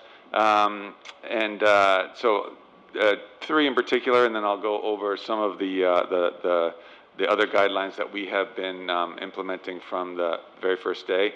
So lunchtime has been something that we've been really conscious of, given that the cafeteria could be a very crowded space, and so per the guidelines, although the cafeterias are usable per the state and county guidelines, but they've also advised that we utilize other spaces, including outdoor spaces, and so that's what we've been doing, and we've really been trying to do to think outside the box in terms of seating and shade in the outdoor spaces to sort of diffuse or spread out students during lunchtime a little more. So we'll continue to work through different options for that, but we've really appreciated the support of families and also the creativity of our school staff as we do these kind of things that weren't done before COVID. Arrival and dismissal. So we did notice on the first day, because families were asking families not to enter campus, that did create some bottlenecks at the main entrances, where families in the past were able to bring their students all the way to classrooms. Because of COVID guidelines, we're now requiring that families leave their students at the gate, and that then staff assist students to get to classrooms. So some initial bottlenecks, but we've been figuring out the kinks there, and families have been really cooperative and patient, and pleased to announce that since the first day, the flow of both arrival and dismissal has gotten significantly better. We still want to continue to improve our systems, but it's gotten much better. And then in terms of positive cases, I know everyone across the country is really concerned about COVID case rates, and so I wanted to just share a few things about that. Number one is we do have our protocols that we are utilizing, which are directly from the state and the county, with regard to how positive cases or potential exposures are reported. And so we follow those guidelines. Those are posted on county and state websites, and we are intending to have those up on our new website within the week.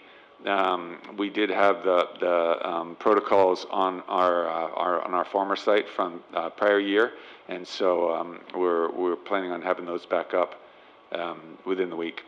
To date, we've had, just to share a little bit about some of the cases. So we've had, as of yesterday, we've had 2 cases, positive corona cases from students on our school campuses, and then a single case, a positive case of a staff member at one of our campuses. And in all those situations, staff, students, families have responded exactly like they should, reporting the case and then following through with all the contact tracing, and and then the appropriate quarantining and communication out to both those who may have come in contact, and then also with the community at large. So there is communication that goes out after contact tracing is done directly to the individuals who had come in contact with any positive case and may have been potentially exposed. And then there's also communication that goes out to the school community with regard to any case. I'm glad that to this point we have only had 2 student cases and 1 staff case, and the reality is this is going to come up, and we just all have to make sure that we are following the protocols and doing the proper things to mitigate that kind of exposure. So to that point, just wanted to go over really quickly the guidelines that are so important to making sure that we are minimizing exposure and keeping kids safe, kids and parents and staff. Key is the masks. So all of the guidelines, national, state, and local, indicate the requirement for masks to be worn by students, both students and adults, K-12 at all school settings. And I will say that almost 100% we've had just fantastic cooperation around this, and I think that's really a credit to how we've been able to keep students and adults safe. Physical distancing, as you know, is no longer, there's no longer a 6-foot nor 3-foot physical distance requirement. It's distance as much as possible while making sure that you are implementing other strategies such as masking. So that's what we're doing. We're creating as much physical distance as possible, but also recognizing that masks are critical. And then practicing and teaching proper hand hygiene, washing hands, avoiding touching of eyes, nose, mouth, and all of that. And I did already talk about the cafeteria and utilizing outdoor spaces. So we're continuing to order more tables for outdoors. That's become an issue, and as well as really thinking through the best options for shade and weather protection outside. And likewise, cleaning, that we are cleaning and disinfecting high-use surfaces daily, using our disinfecting misting system in all our schools.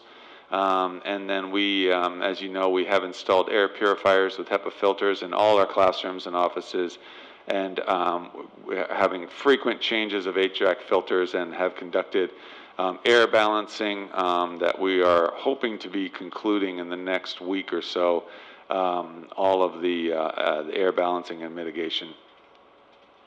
And then I did mention contact tracing as key to keeping everybody safe, as well as vaccinations.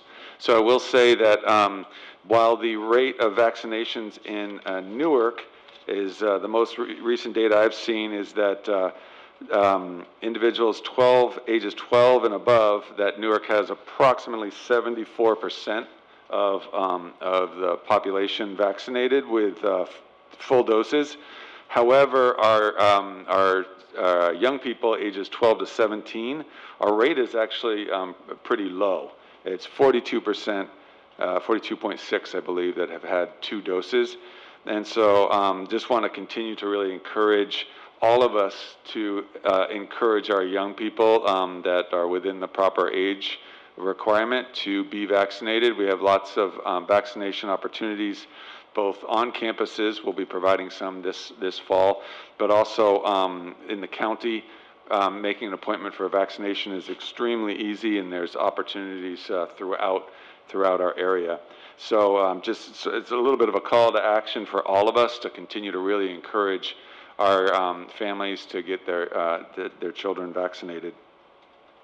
And let's see here.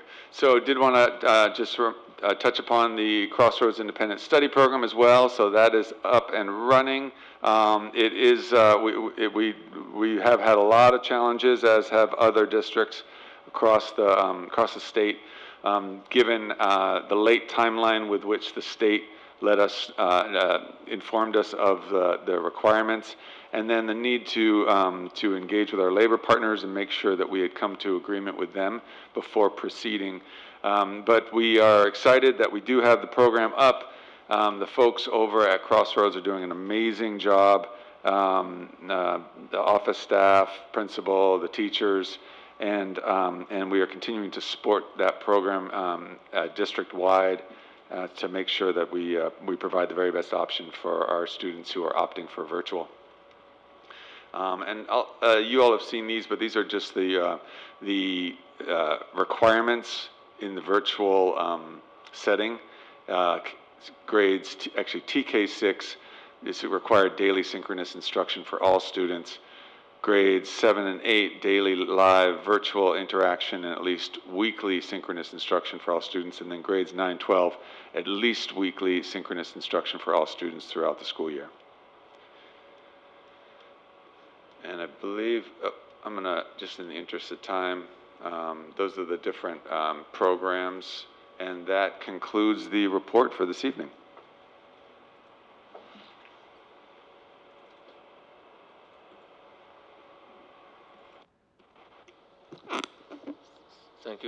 Thank you, Superintendent.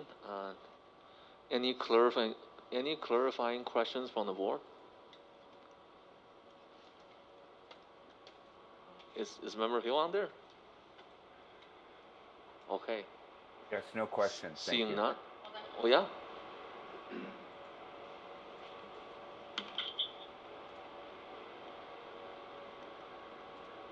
Maybe.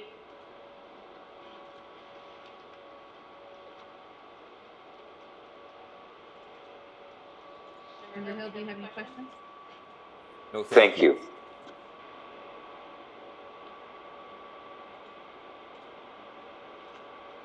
Okay.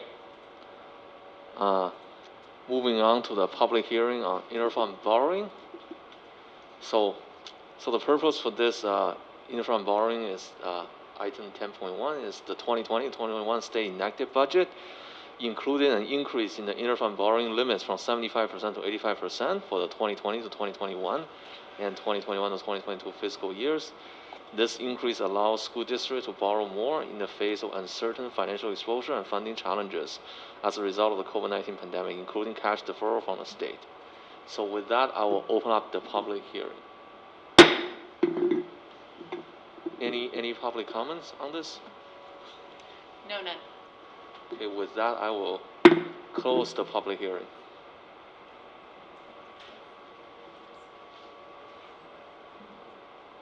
Moving on to the next item, old business.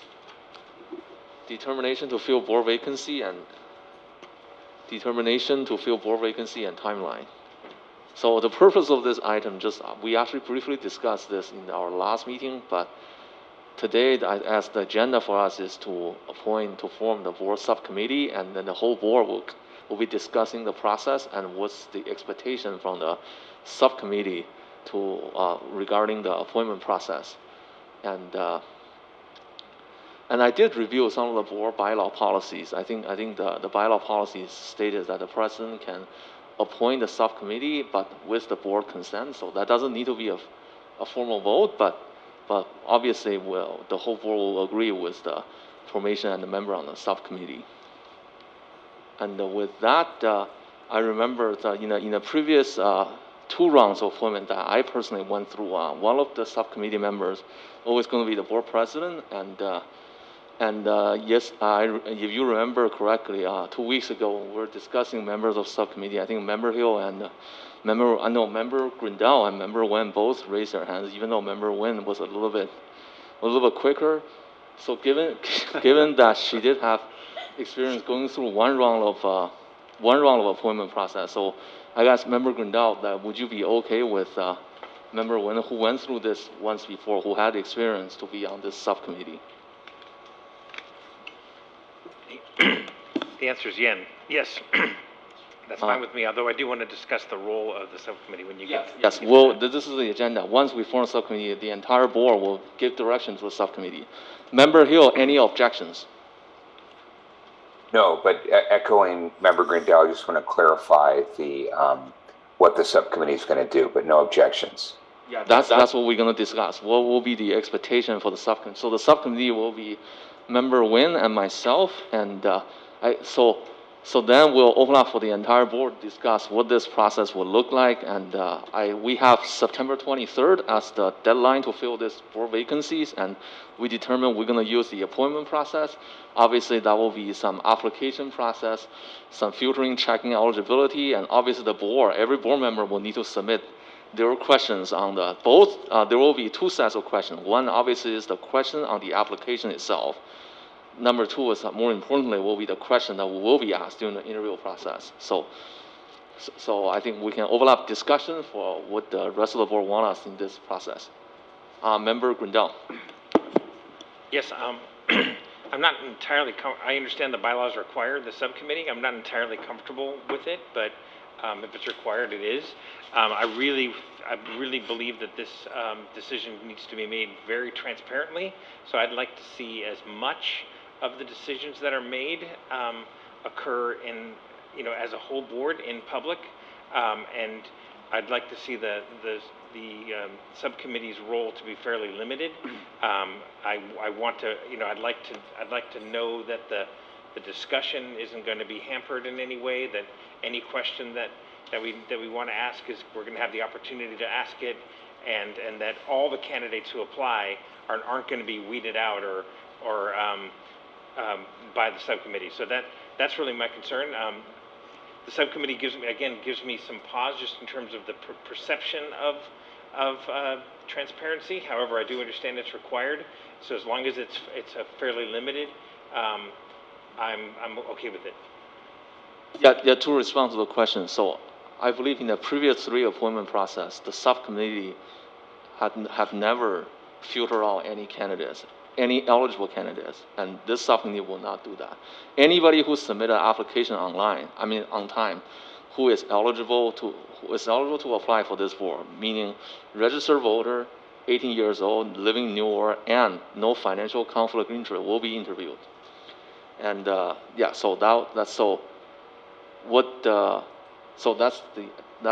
that answer Member Grindal's concern. And the other thing I want to mention is, for the subcommittee, my thinking, I think what we did in the past is that every board member submit 1 question on the application, because on the application we generally ask 4 to 5 questions. So we have 4 board members. Everyone submit 1 question to ask on the application.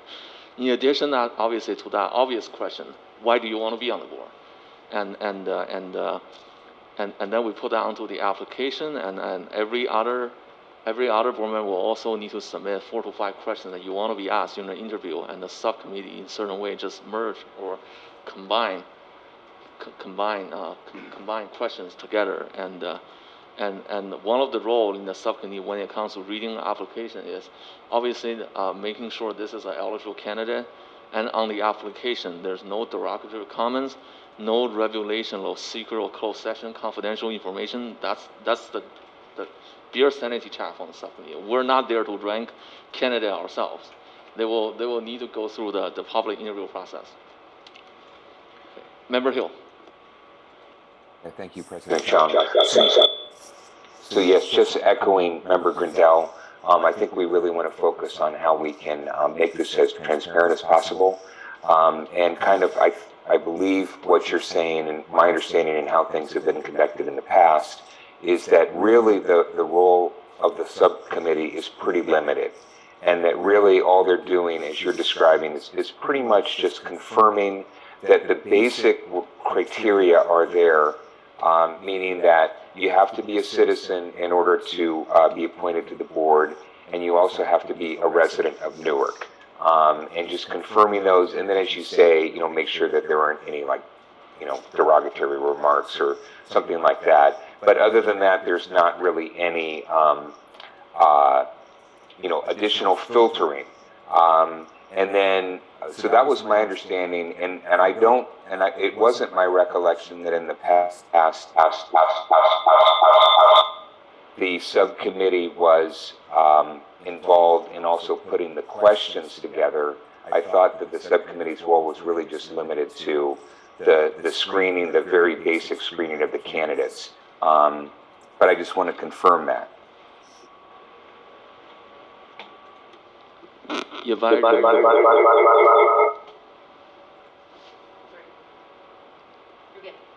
I guess speaking of questioning, Sarah, I mean, obviously when we finalize the question, we can communicate via the superintendent to merge question, because before I remember just submitting a question and then most likely your question will be determined, will be showing up in the final interview. But there are two different ways that we did, I think, during my appointment and also Member Wynn's appointment.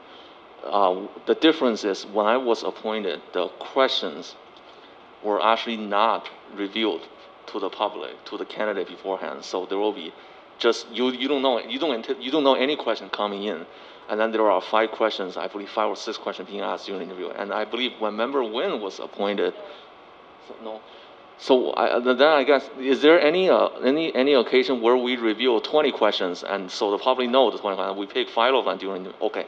So never reveal any question, okay. So then I guess we can discuss how we want to finalize. Let's say if each board member submit 4 or 5 questions, we have 20 questions. During the actual interview, we'll be asking only 6 or 7 questions. How do we finalize and make the final selection of the questions we want to ask during the interview? That we can discuss in this meeting. Member Hill? Thank you for the clarification, President John. And maybe a suggestion, per kind of Member Grindell's suggestion, that making the process as transparent as possible, could we put in our schedule that we each come up with our draft questions, and then in the next board meeting, maybe we share those questions, and they're published on the agenda, everybody can see it. And then we as a board could maybe go through a process of voting or winnowing those down. And I don't think there's a problem actually with the candidates seeing the questions. I actually think it would be a good thing, because I think we want them to be as prepared as possible coming in. So would it be possible to follow that process as it relates to questions?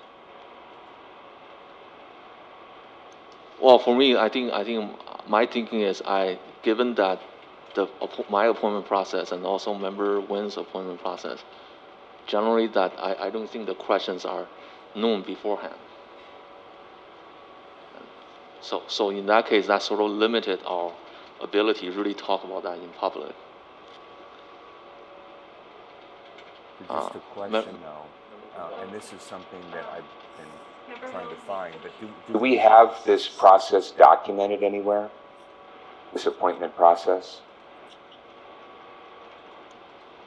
I don't think so. Okay, anybody can chime in?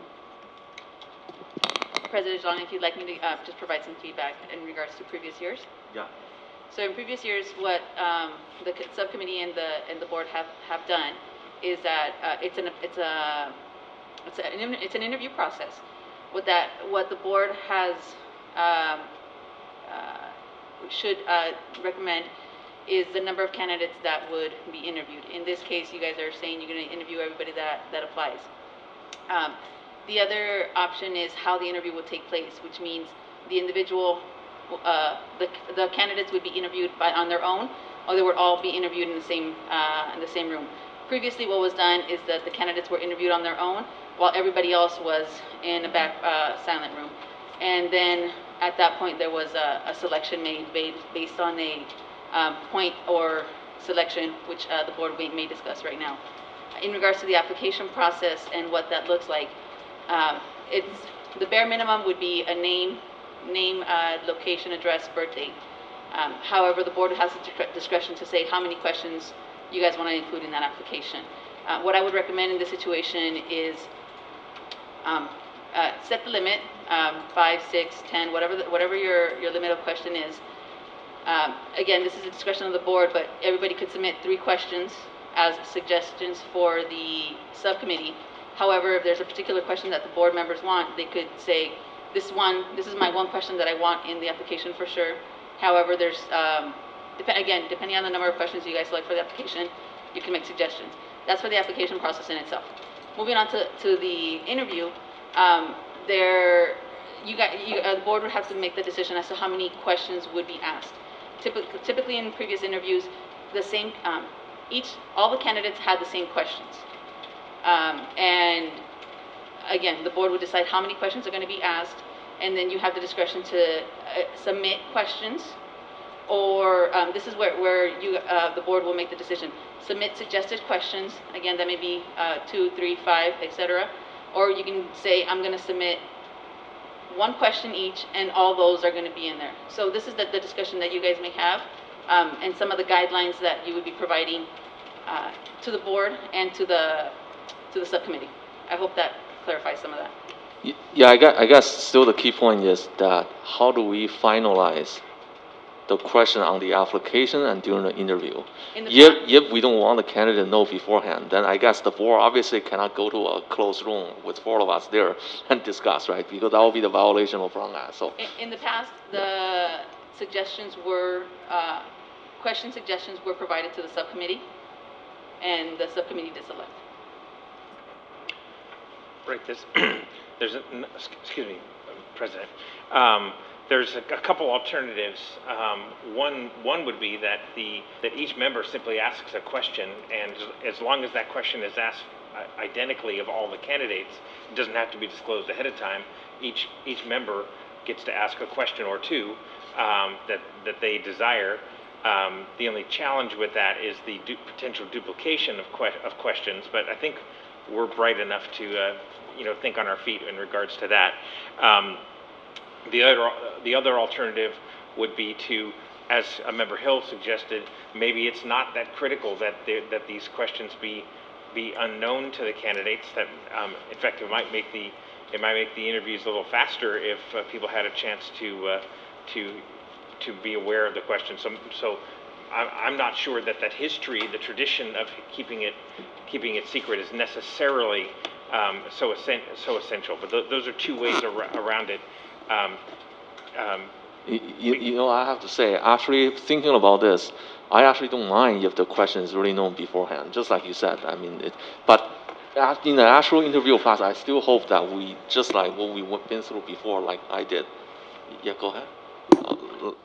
If I may, President Chen, just bring up a potential challenge of having the questions beforehand. I know we just had a study session around Apex and the concerns around cheating. I think that if people know the questions in advance, then I think there's a real potential for the responses that they give not to be their own, but to be those of other people that are actually not applying to be on the board.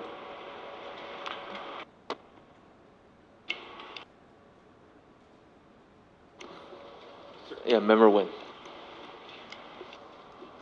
I'm also in favor of not revealing questions. No. I'm also not in favor of revealing questions because I want to see candidates, think on their feet and give me answers that are genuine and thoughtful and see how they're reacting to it. And it's kind of like an engaging process for us to be able to interview them. So for me, if you know the questions beforehand, and I know that I've sat on a lot of interview panels, and people can prepare, and they're very good at preparing and selling you on the answers, but are they really going to be acting in that role and in that capacity once they're appointed? So for me, I wouldn't want to go through that process, but I understand, both situations, but I would prefer us not reveal the questions ahead of time. Thank you. Member Hill, is that? As Member Nguyen says, I think we can see both sides to the equation. The reason I'm leaning a little bit more towards having the questions available is certainly people can get prepped and coached, but that happens in politics all the time, right? You've got people writing candidates' campaign speeches, but once the questions really start to come in and get into a little bit more detail, you can sense whether the candidate really understands or knows it or believes it. So I think you see some genuineness come out. The only concern that I have is I've seen situations where there are people that are maybe a little bit more studious and thoughtful about stuff that don't always, aren't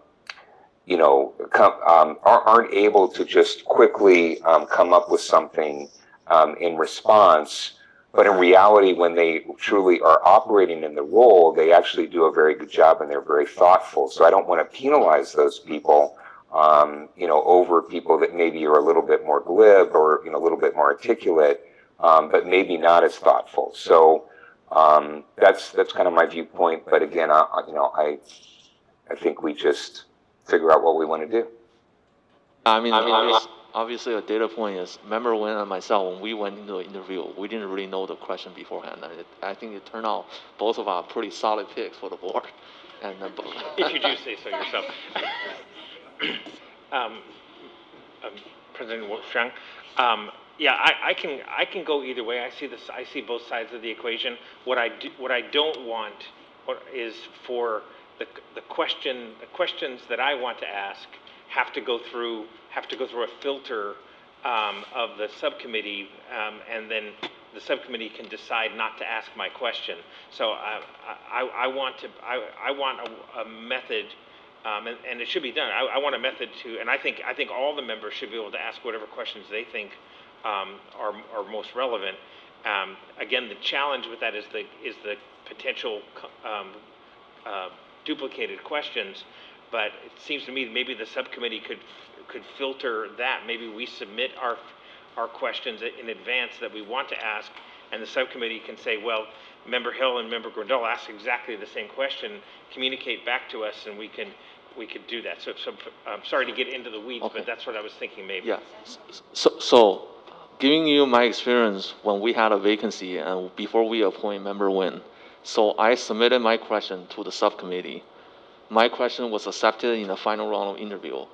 And I obviously, in front of the data, I see all the questions there, right? So I saw my question there, and the other question, I obviously do not know who submitted those questions, but I know my question was there, so that's what happened. If I may, with the permission of the board?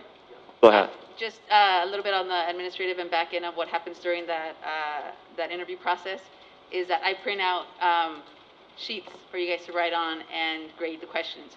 So ultimately, I would be having those questions available so that I would be able to print out. So if a suggestion could also be that the superintendent would be seeing those questions, and if anything, any question becomes double, then there could be some discussion with the superintendent. However, the day of, like I said, I do have to prepare paperwork for everyone, which is going to be your questions and places for you to make your notes, the grading, the scale that's going to be used, etc. President Chang? Yeah, go ahead. That approach is acceptable to me. I was just trying to give the subcommittee something to do. So actually, so can we finalize the process that we'll be asking the two of you, and obviously ourselves will be submitting questions for both the application and the interview itself, because application probably limit to 4 or 5 questions, and interview, on the day of interview, we'll probably have 6 to 7 questions per candidate. So do we want to go with the approach that every board member submit only 1 or 2 one or two final interview questions, and then we really just add everybody's question together, if there's no duplicate. Or every board member wants to submit 5 to 6, and we have 20 of them, and then we filter out. Then that will be up to the subcommittee to finalize the 6 or 7 questions to ask during the interview. So which way does the board want to go?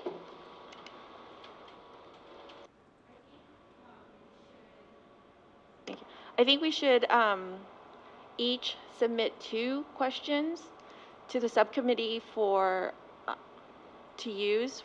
So that will give us 8 questions each for the interview on the interview day. And then if there are any duplicates, we'll have either the superintendent or the executive assistant, Ms. Gutierrez, notify us that there's a duplicate, and then we can resubmit an additional question. And then for the application process, just 1 each. I mean, the application process, I guess, because since we're going to be asking 6 to 7 questions, and obviously there will be 1 opening statement and 1 closing statement, and yeah, I mean, 1 question I think is fine. Member Zhang, yeah, I was particularly since, and I believe there's a consensus on the board that we want to interview all the applications that apply. The actual application can be very straightforward to addressing the critical questions that we need to assess whether someone's qualified, you know. And actually, I don't think you even want to ask their birthday. I think you just want to ask if they're over 18. Or actually 18. So I think the application itself is something that should be that could be very, very simple, straightforward, and focus on those relatively limited qualifications, whereas the real meat of this discussion is at the public, transparent interview of the candidates.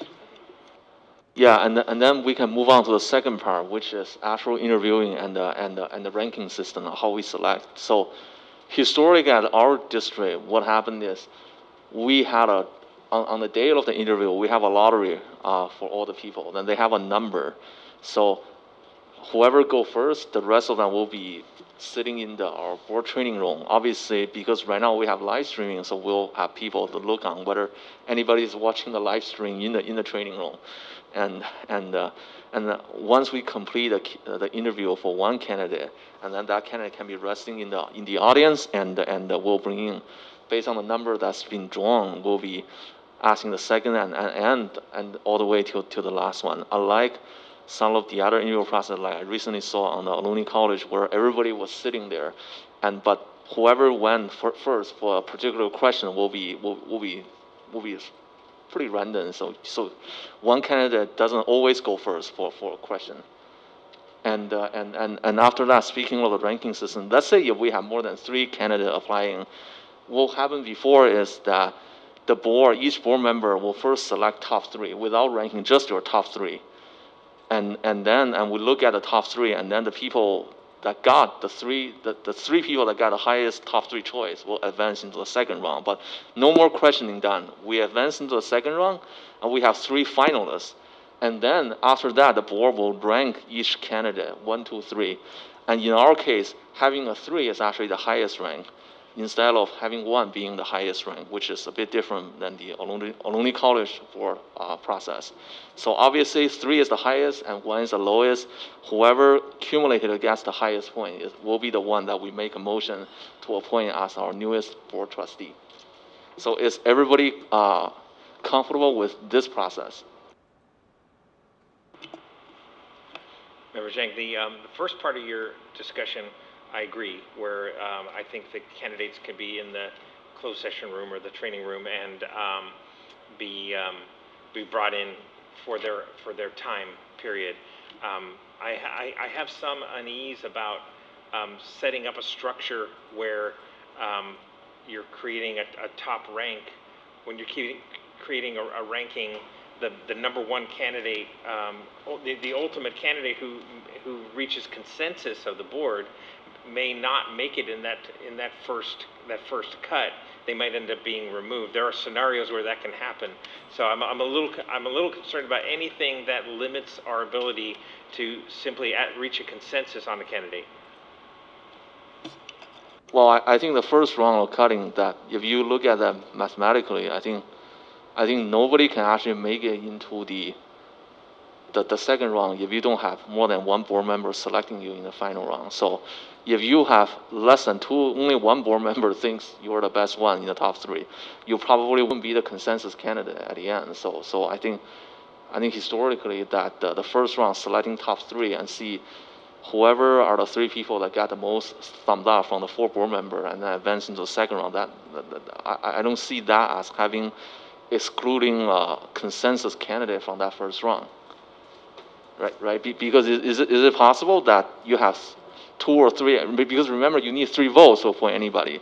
I don't think it's possible for anybody to be picked by 3 out of the 4 board members in the first round and not ended up being advancing to the second round. Yes, well, I have personal experience with situations where a consensus, there were 15 candidates, and a consensus wasn't, they weren't able to get 3 votes for any of them, and they ended up discussing somebody who didn't make their original cut, and the original board thought the person didn't have enough experience, but as it came down to the fact that they couldn't reach a consensus, they reached that person. That person ended up being a really great council member, so there's that.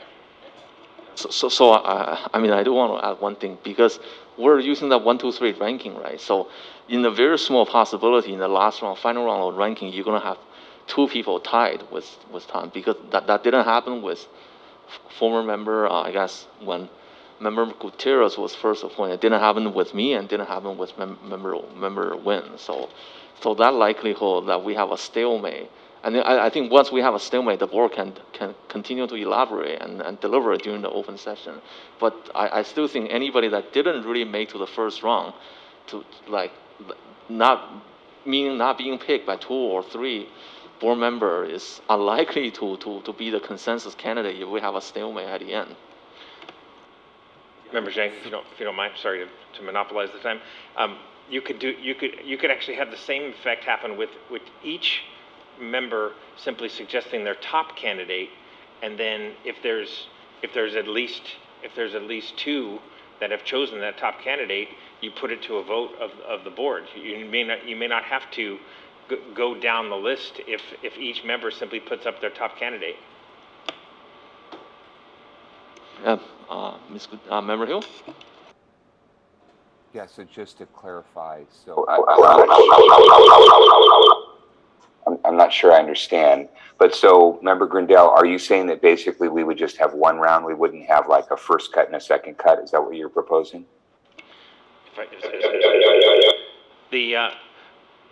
If the number 1 choice of the members, if none of them reached a consensus, then you'd go to another round. People have to make more and more suggestions, but you wouldn't necessarily have to have a listing. And in some ways it's 6 of one, half dozen of another. But I don't think it's that transparent. As transparent if we have this sort of listing and ranking, and maybe everybody's number 4 is actually the best consensus candidate, but that person isn't being discussed further. May I make a suggestion? Yeah. I believe if I'm hearing the board correctly, for example, we have 10 candidates all are interviewed. If all board members or 4 board members were to pick 1 and nobody were to match, you'd have 4 candidates to pick from. Then you could either have another question or just vote from the 4 members. Would that not be sufficient for the board? No, I think Member Grunell was not even talking about ranking these 4. He was just talking about somebody make a motion. No, I understand. What I'm saying that this is a suggestion that would that help? With the exception of asking further questions, I don't think we want to do that.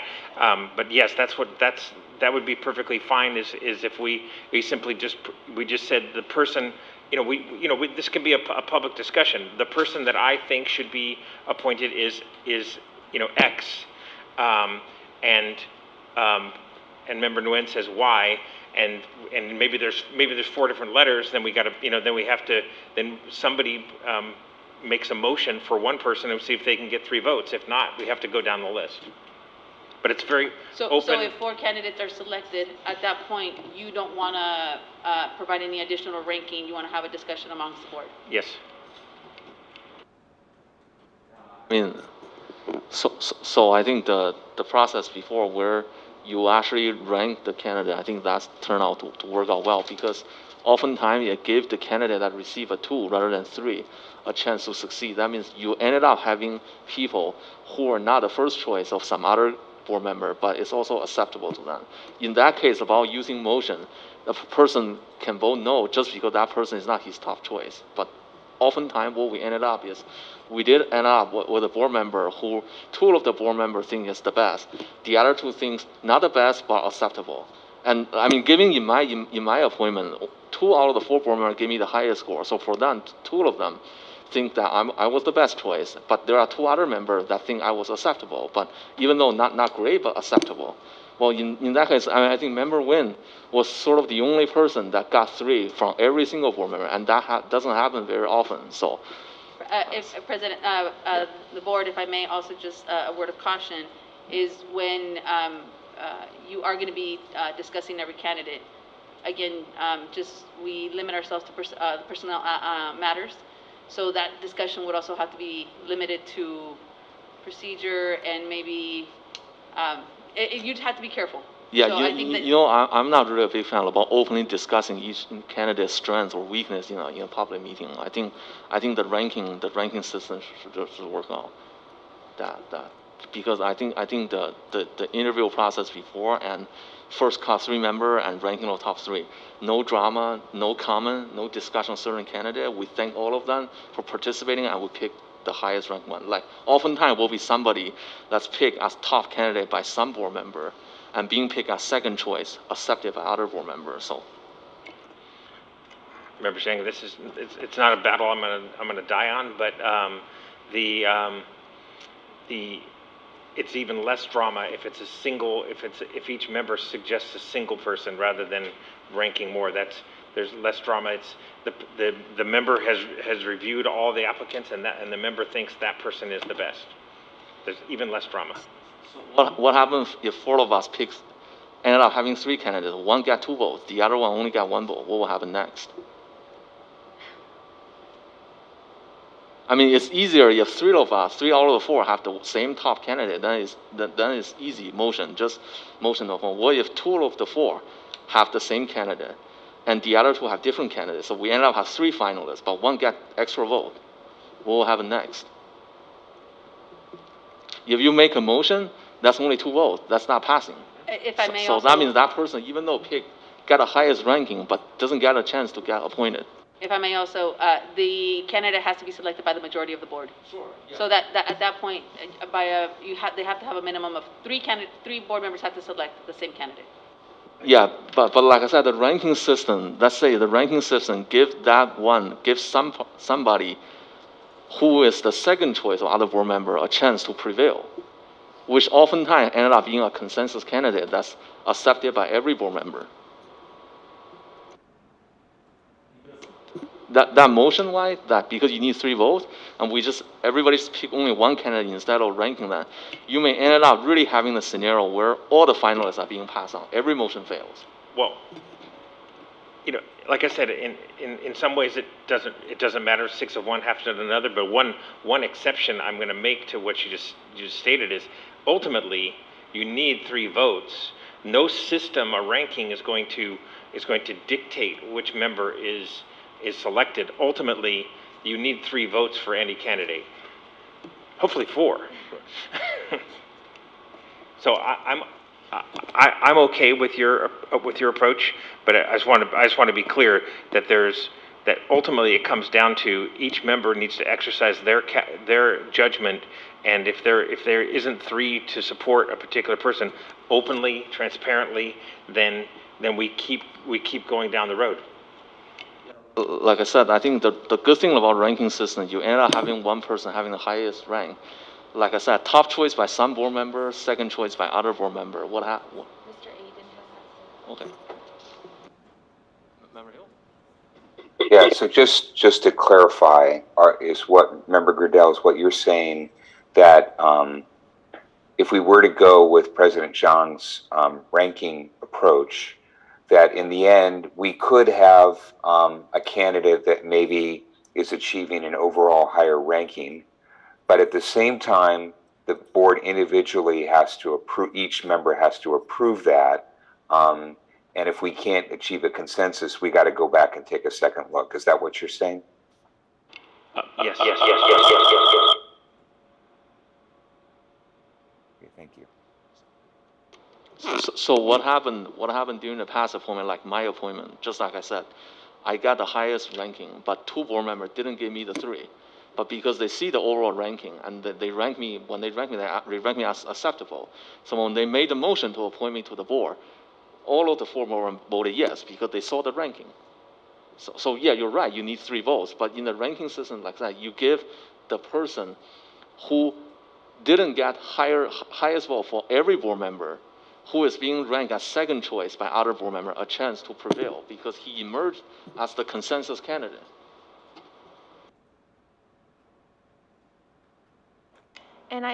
And also during the ranking system, it does display the transparency across the board and the board members, and also for the candidates to see. If we do just,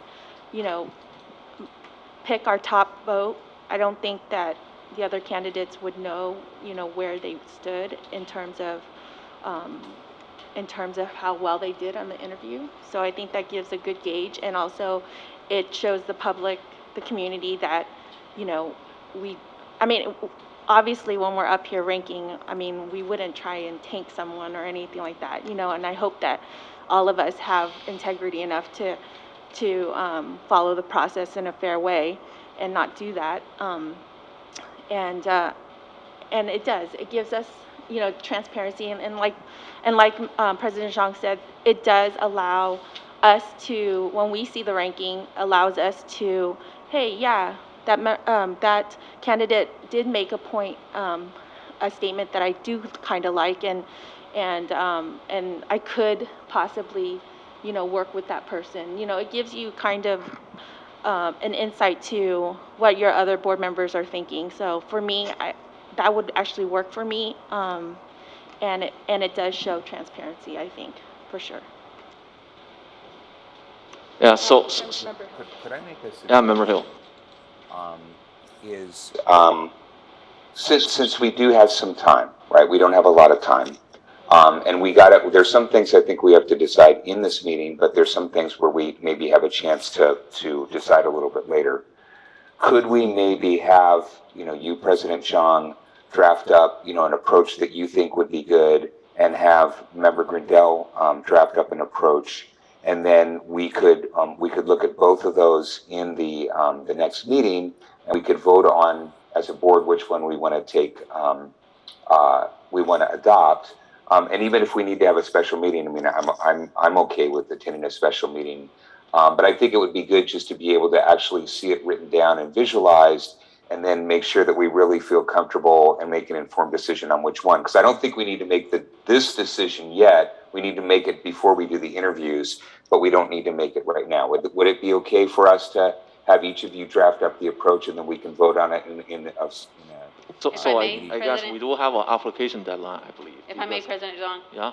The timeline that we were trying to strive was for applications to go out on Monday, be out in the public for a week, then they would come back in the following week. It would be a week of review, so then it would be available sooner than later. Yeah, I thought generally we give 2 weeks preparation for the interview, because by the time the deadline passes, if nobody applies, we need to extend that 1 week deadline. And September 23rd is our absolute deadline to fill that vacancy. So speaking of that, going back to that ranking, like I said, my experience is if the candidate I get 3 get the highest ranking, great for me. If my second choice got the highest ranking, I accept that.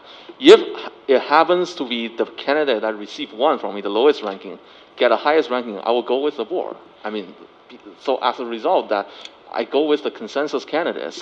But if using the way of just make a motion, then should I, if the first motion being put on is somebody that's my second or third choice, should I vote yes or should I vote no? I probably will be voting no, because that's not my top choice. So that's the problem with that approach. But respectfully, everybody. First of all, when it comes to the point that Ms. Gutierrez just brought up, I think there's very little debate about the application itself. I think we're talking about I think as Member Hill indicated, I keep pointing at the screen. As Member Hill indicated, we have time to work out what we do on the actual interview day, but I think the time pressure we have is to get that application out. And I don't think there's really any controversy, and I could be wrong. Well, we should hear from the rest. Back to and I understand your thought process, Member Zhang, of what you might. I'm sorry, President Zhang, the way you would approach it. What I don't want, and that's perfectly fine, and it may not be that far from my approach. However, what I don't want is the process that you're setting up to dictate that others follow your process. You're going to make your process to make your decision on who should be the candidate, and others are going to use their own approach. So so if you can write down what you're thinking, as long as that there's no dictation of what thought process is used individually, then I'm not going to have a major problem with it. So I don't need to provide an alternate approach. I'm happy to review your approach and make sure that my concerns are addressed. Yeah, I mean, just a data point. I think in the past 3 appointment process, there's not a single board member that descended away from the majority highest ranking member. So, it's always 4-0-4-0, even though there will always be board member whose second or even third choice candidate became the highest ranking, but it's always 4-0. So this process turned out, I don't think we antagonize any individual board member realizing that maybe his first choice was not being the highest ranked. So, Member Hill? Yeah, thank you.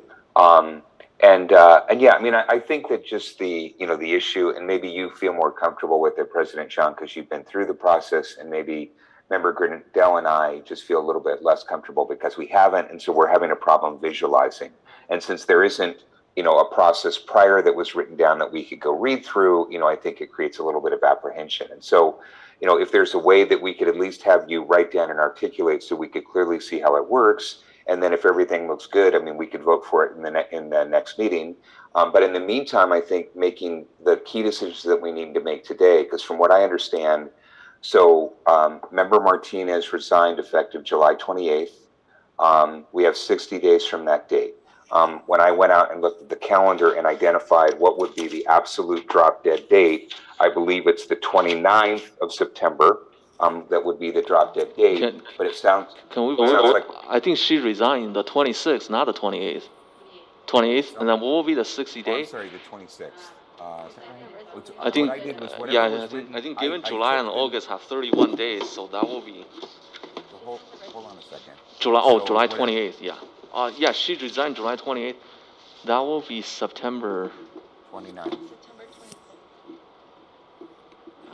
I'm not as good at math as you are, President Zhang, so I took a calendar and manually counted it with my fingers. It expires on the 26th.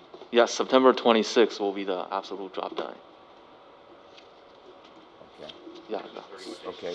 Yeah, so we have 2 more regular board meetings before we can fill the vacancy.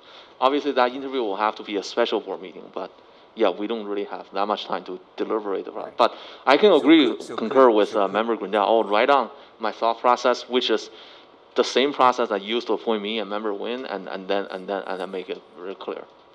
Great. And then the other things that I'm understanding that we need to do is that we need to identify, a window for when we're going to basically accept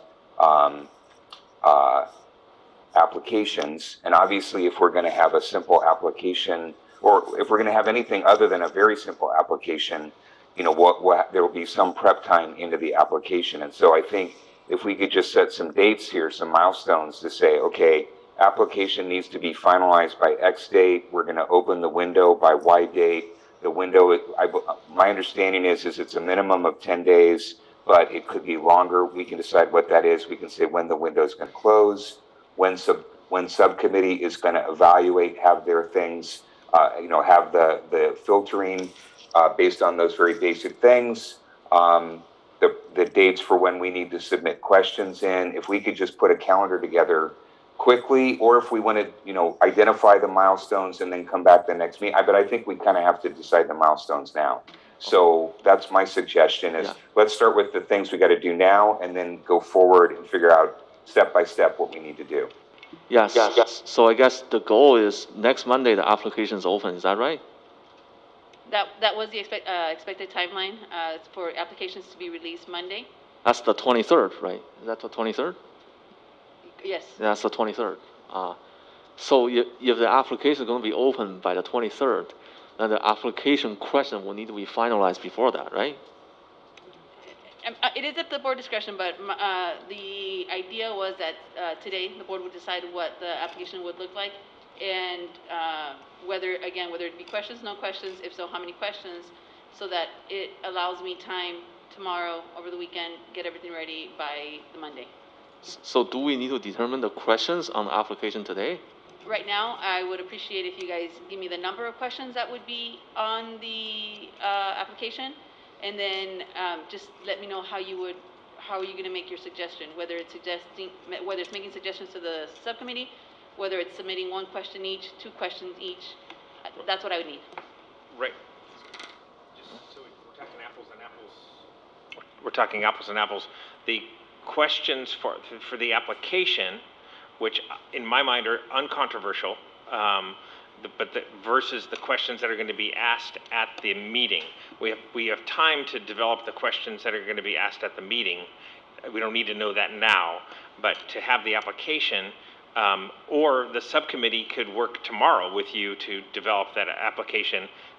That's also acceptable. I've given my broad parameters. I think it should be pretty simple and focused on the very limited criteria, but it's up to the subcommittee to decide, and off we go. Or we can do it right here, right now, if we want. But we've probably gone over the time limit you intended. I think that you have given Member Grindal, it would be perfect for me, and it would allow us to move forward. Yeah, I will say it's starting. Each one submit one application question tomorrow, and by the end. We already have an application. Oh, that does. So you were suggesting using the same application than when you applied? Okay. We have those standard application templates. We do have standard application templates. Again, I just need the discretion, which from what I'm hearing, Member Grindal is, it sounds like I have the discretion to move forward to generate that application. And then additional discussion would be given from the board regarding the actual interview day. Well, I think work with the subcommittee, and I like the idea of starting with with the previous one. And for the sake of moving forward, as long as I get a head nod or agreement from the majority of the board, then we can move forward with that aspect. Okay. Thank you. Okay, I think that we're over the 30-minute limit for our discussion. And just to get clarity, so is the board asking for this item to come back to discuss the interview day, or what is the next steps for the board? I think the next we can determine the interview day and the day for the special meeting to interview the candidate at the next regular board meeting, right? Because by that point, applicants will be submitting their application by that time, right? Okay. Moving on to 11.2 resolution, 2021 to 2021.22.03 NUSD board member vacancies. Sorry, President Chung, just one last clarification. So Member Hill. Oh yeah. Sorry, President Chung, so just one last clarification. So we're going to open the window for accepting applications on Monday, which is the 23rd. Yeah. And then are we going to use the standard 10 days? Is that going to be the approach? I guess the standard is that 10 day or a week with the buffer. If nobody applies, you extend that for one more week. We've done a week in the past. So again, the board, if you guys can provide me. Yeah. So I would say 10 day for me feels comfortable. 10 days. If by the end of 10 day nobody applies, we just need to extend that to 14 days. 10 calendar days, 10 work days. 10 calendar days. Because, You just need head nods for that? You don't need a motion? yeah. Thank you.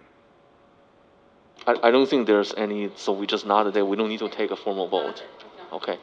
Moving on to 11.2, Resolution 2021.22.03 NUSD Board Member Vacancy. So may I get a motion to approve our resolution to fill our vacancy by September the 26th? I will move approval. Member Grindal, how do you vote? Yes. Oh, actually, you know, I made the wrong motion. So the motion is actually to fill the vacancy by September 23rd. The expiry date is actually the 26th. So because the resolution says the vacancy is by September 23rd. So I would remake the motion that I move that we approve the resolution to fill our vacancy by September the 23rd. May I get a second? I'll second. Seconded by Member Nguyen. Member Grindal, how do you vote? Yes. Yes. Member Hill? Yes. Member Hill? Can you repeat your vote? Thank you, that was a yes. Okay. Member Nguyen? Yes. My vote is yes as well. Motion carried with 4 ayes. Moving on to new business, resolution 2021.22.02 interfund borrowing. And that's the sort of the public hearing we just went through. And any questions and discussions with this, given this is sort of a formality item that happens every year? I'm ready to move approval. Okay. When you're- May I get I guess I member, have a question. Member Hill? Yes, so I don't think this resolution is a formality, because it's actually asking to increase the borrowing limits for the interfund. And even though that was, you know, essentially passed, you know, at the state level, we don't necessarily have to pass it here. And I feel a little bit uncomfortable with this. Why do we need to be borrowing more money? And so I guess that's my question. Why do we need to increase these borrowing limits? Cruz, can you answer the question? Member Hill, the reason why the state increased the limit from 75 to 85% was because of the deferrals that were being implemented. The state had used deferrals in order to balance the state budget, and it allows the school districts to borrow up to 85% and transfer temporarily between funds. Fortunately, our district hasn't had to use the 85% limit because our cash flow has been sufficient, but this does give us the ability to do it just in case we need it. So it is something that's already in Ed Code for this year, and it was also available last year. So this is the last year that we have the 85% limit. And again, it's temporary borrowing for cash flow purposes. And I guess, just I want to add one point. By the end of every year, by law, we need to return that, right? Right. So it's borrowing for the year, and it has to be transferred back within the year. Unless the transfer happens the last 120 days of the year, then you have the following year to transfer the funds back. So are we anticipating? It's temporary transferring between, for example, the general fund, if there's a need for cash flow because the state has deferred our cash apportionment, then we're able to borrow, let's say, from Fund 40. The only fund that we can't borrow from is the bond fund. But all the other funds, for example, if we needed money to make payroll, then we could transfer, and then we would transfer it back as soon as we get our apportionment. So are we anticipating any? The temporary nature of this and the just the flexibility for cash flow is the reason I'm moved approval of this item. So So appreciate the further clarification, but that's the reason why I'm in support of it. Yes, that's the main reason why the governor had implemented this change temporarily.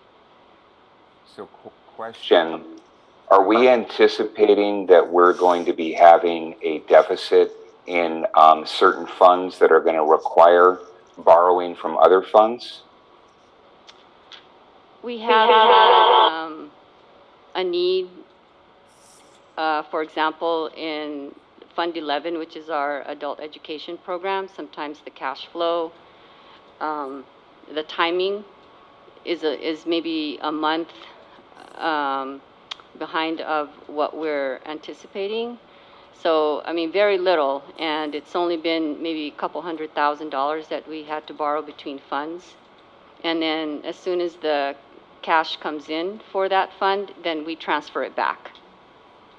Are there any other funds? Motion made by Member Grindal and seconded by Member Nguyen, I believe. I still have questions. Excuse me. Hello? Yes. Yeah, so before we move, I still have some questions. So, thank you, Ms. De La Cruz. So you identified Fund 11 as a potential area where we could have a deficit that we would have to make up later. Are there other funds where we're anticipating a deficit? It's not so much the deficit, it's the timing that we get cash from the state. Okay. And do we know whether our existing 75% limit is sufficient to meet those projected cash flow needs? Well, at this time, our cash flow projections does show that we would be able to meet our cash flow and may not need temporary borrowing. So we wouldn't need to increase to 85%. Well, the 85% is the max that we are allowed, and it just gives us that ability to do it. But we could do it with 75%. At this time, based on our projections, yes. Okay. So I mean, I'd like to move to reauthorize the existing interfund borrowing at the same level of 75%, since we're projecting we're going to meet, we're not going to exceed that. And I just think that we need to be fiscally prudent. And so if we're going to be able to do that, I would like to move that if we keep it at the 75%, I think that should be sufficient.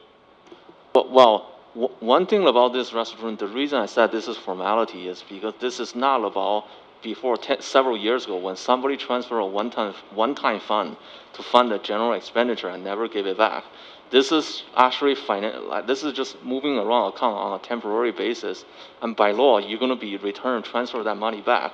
There's no using one fund to balance the deficit of the other fund that's happening. So that's why I call this a formality, that this will be the third time I will be voting on this resolution. So I don't see any, I think that if this is for flexibility just in case for the fund, that I'll be moving forward with this, because this is the third time I'm voting on this. And Just a point of order, is there a second on this motion? I'll second it. No, is there a second motion? No, the motion is made by Member Grindal. So we have two motions on the table, so we just for clarify. So again, for point of order, we just need to make sure that we have clarity on which motion we're going to be voting on. We're voting on the first motion. Member Grindal's. Is there a second for Member Grindal's motion? I second that motion. Thank you.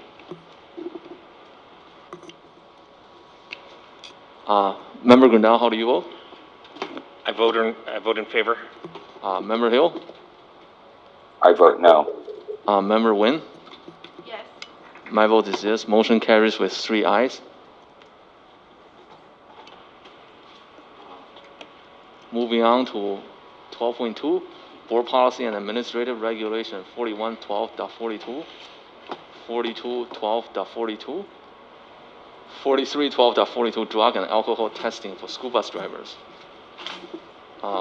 Superintendent Triplett? Thank you, President Chun.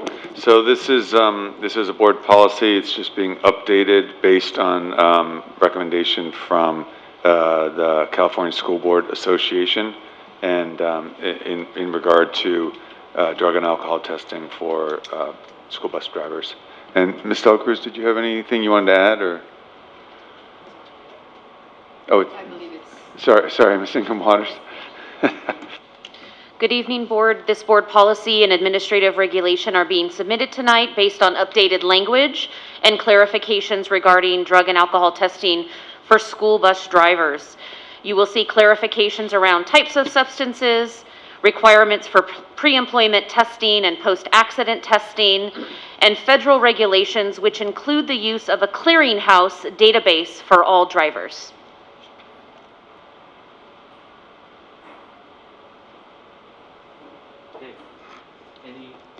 Given this is, I guess, a CSBA sanctioned language, any discussion on this?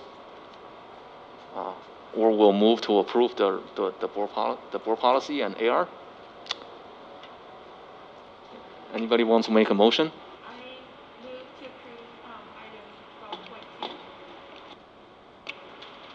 May I get a second? I'll second. Seconded by Member Grindal. Member Grindal, how do you vote? Yes. Member Hill? Yes. Member Nguyen? Yes. My vote is yes as well. Motion carries with 4 ayes. Moving on, 12.3, Citizens Bond Oversight Committee, 2019 to 2020 Annual Report. Do we have public comment on this item? No public comment, but we do have a guest speaker. Okay. Mr. Waters, welcome. Thank you, members of the board, administration. I am Richard Waters. I'm chair of the CBOC, and I'm come before you tonight for to present the annual report for the 2019-2020 fiscal academic year. Hopefully, you've all had the time to review the report. The most important thing on here is that the CBOC finds that the district is in compliance with spending of bond funds, as it was related into the bond language. There are a few things I'd like to point out under our kind of our facts, findings, and concerns. Maybe closer.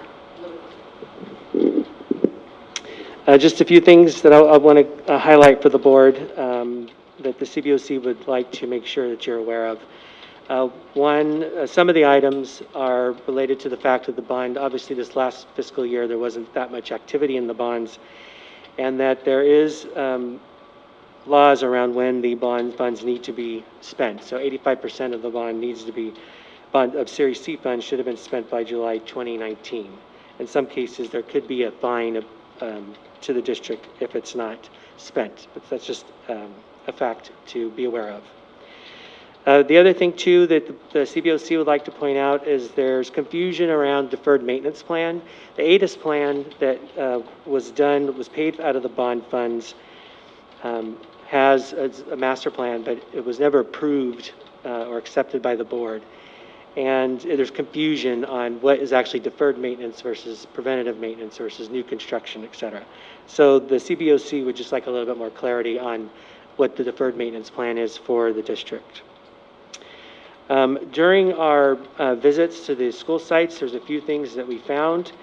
Some of the play structures had corrosion on the nuts and bolts and hardware that attaches the structure to the ground, and these were new playground structures, not old ones. There was also some issues around non-conforming to ADA compliance for accessing and egress of the playgrounds. The last item that I'll bring to your attention is the security concerns that we've had. We noticed that the electronic key system has been done and we commend the district for doing that. But we noticed that each school site does not have the ability to access the software to be able to lock down the school sites or the doors at their site. It would have to be done by communicating to someone in facilities, assuming they even know who that person is, and that just takes a delay in time.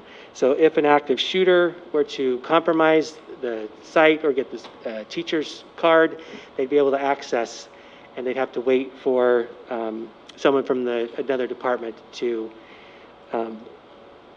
get into the system to change it. So we just thought that might be a concern that the district should look at.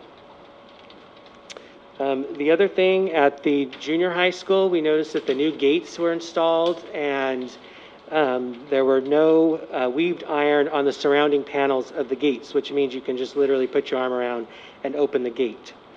So that compromises the ability to keep the facility secured. And that was on all of the new gate locations. Just some other reminders for the public who are watching. Hopefully there's thousands of people and families watching that the bond funds that were spent in 2019, 2020 was about $1.6 million. And the remaining bond funds as of June 30th, 2021 is $8.4 million. So that's the report that I'm presenting to you tonight. Thank you, Dr. Waters. Bringing back to the board. I just want to thank you for this excellent report. Thank you. I want to thank you for this excellent report and the work that the committee put into it. And also just to point out that this is very helpful to us. In the last few months, we've really made a lot of progress in expending those funds. So that I know that this fiscal year that you're covering there isn't as much spent, but you'll see in the next year that we've accomplished a lot. So, but again, thank you for your hard work on this. Any other board members? I too would just like to echo Member Grindel's comments, and thank you to you, Dr. Waters, and also to the members of the CBOC for putting together a comprehensive annual report for us. And it's very detailed, and we very much appreciate it. Thank you. Thank you, Dr. Waters. Any comment from Member Hill? Yes, echoing my fellow board members, thank you, Dr. Waters, for your work and your commitment to Newark. So thank you. I move that we accept the 2019 to 2020 Citizens Bond Oversight Committee Annual Report as presented. May I get a second? I second. Seconded by Member Nguyen. Member Grindel, how do you vote? I vote yes. Member Hill? Yes. Member Hill? Yeah, yes.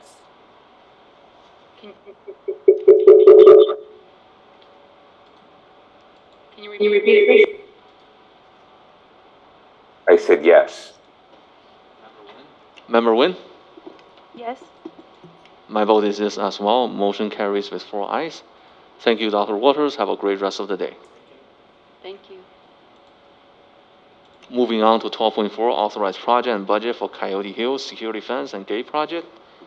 Do we have any public speakers on this one? Please bring in the speakers. We have one speaker on this item, and it's Cindy Parks. Good evening. Many of the sites in the... That's echoing. Are you hearing me clearly or not? Yes, you may begin. Many of the sites in this district have chain link fencing and have experienced the same vandalism from people climbing the fence to tamper with mechanical units. Is this the only way to eliminate students exiting the cafeteria into the parking lot? And I would love to hear the explanation of why the swing arm gate is necessary for the parking lot exit. I am also left to wonder whether the video surveillance camera with a doorbell will just create another situation like the CBOC witnessed at the junior high on their July 14th bond tour. The audio system was not working, the video works intermittently, and the gate could not be opened remotely. The software application the office staff uses to monitor the door frequently kicks them off the application. Now let me address the funding source. As I've mentioned before, each December, this board approves a resolution which details the accounting of the developer's fees for the previous fiscal year. On page 2 of that document that you approved last December, under findings regarding the fund, item C indicates, in reference to Government Code Section 66001 D1A, and with respect only to the portion of the funding remaining unexpended at the end of the 2019-2020 fiscal year, the purpose of the fees is to finance the construction or reconstruction of school facilities necessary to reduce overcrowding caused by the development on which the fees were levied, which facilities are more specifically identified in Exhibit B. The next item on the resolution references 66001D1B and indicates the findings and evidence demonstrate that there is a reasonable relationship between the fees and the purpose for which it is charged. And Exhibit B mentioned a moment ago states the purpose of the fees is to finance the construction or reconstruction of school facilities necessary to reduce overcrowding caused by the development on which the fees were levied. Time will not permit me to list the 5 areas, but suffice it to say those areas do not negate the reduce overcrowding caused by the development on which the fees were levied language. As a board answerable to the community, you owe it to get sound legal advice before expending developer fees on this project. If you feel you need to approve this item now, I hope you will use Fund 40, the Russian money, instead. Additionally, I believe to keep all students safe on campus and provide an equitable solution to this district-wide problem, you need to remove all chain link fencing throughout the district, replacing it with ornamental fencing. Thank you. Thank you. I believe that's all the public speakers. Bringing back to Superintendent. Thank you, President John. So I'll have Ms. Dela Cruz speak a little bit more on this particular project. Thank you, Dr. Triplett. I believe I have a couple of guests, Mr. Caputo and Ms. Denny, for this item. So the purpose of this item is to approve the fencing project for safety and security purposes and also the preliminary budget. The preliminary budget includes architect fees as well as the construction budget and the management. The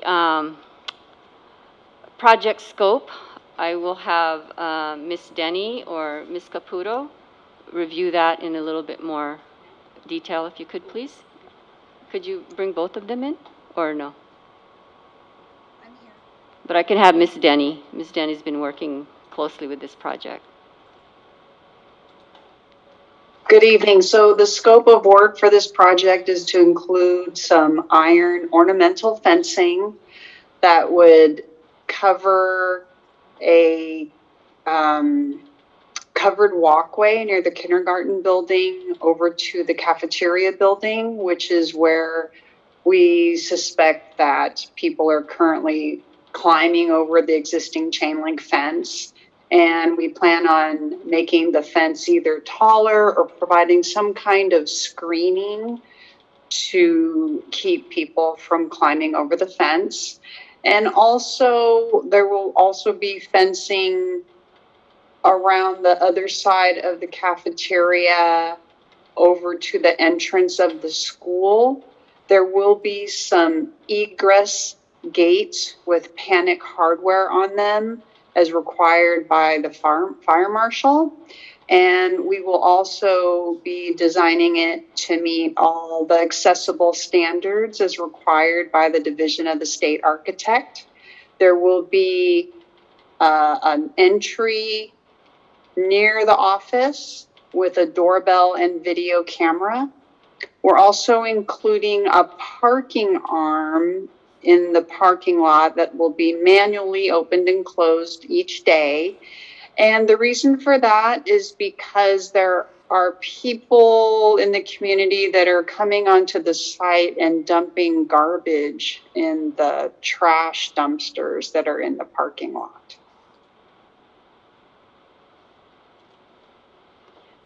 And you need to do it at every school site. Okay. Yeah, I think please remove the public speaker. Any other guest speakers? Ms. Dela Cruz? No, Ms. Denny is the only one that will be presenting. But if you have any questions, I have both.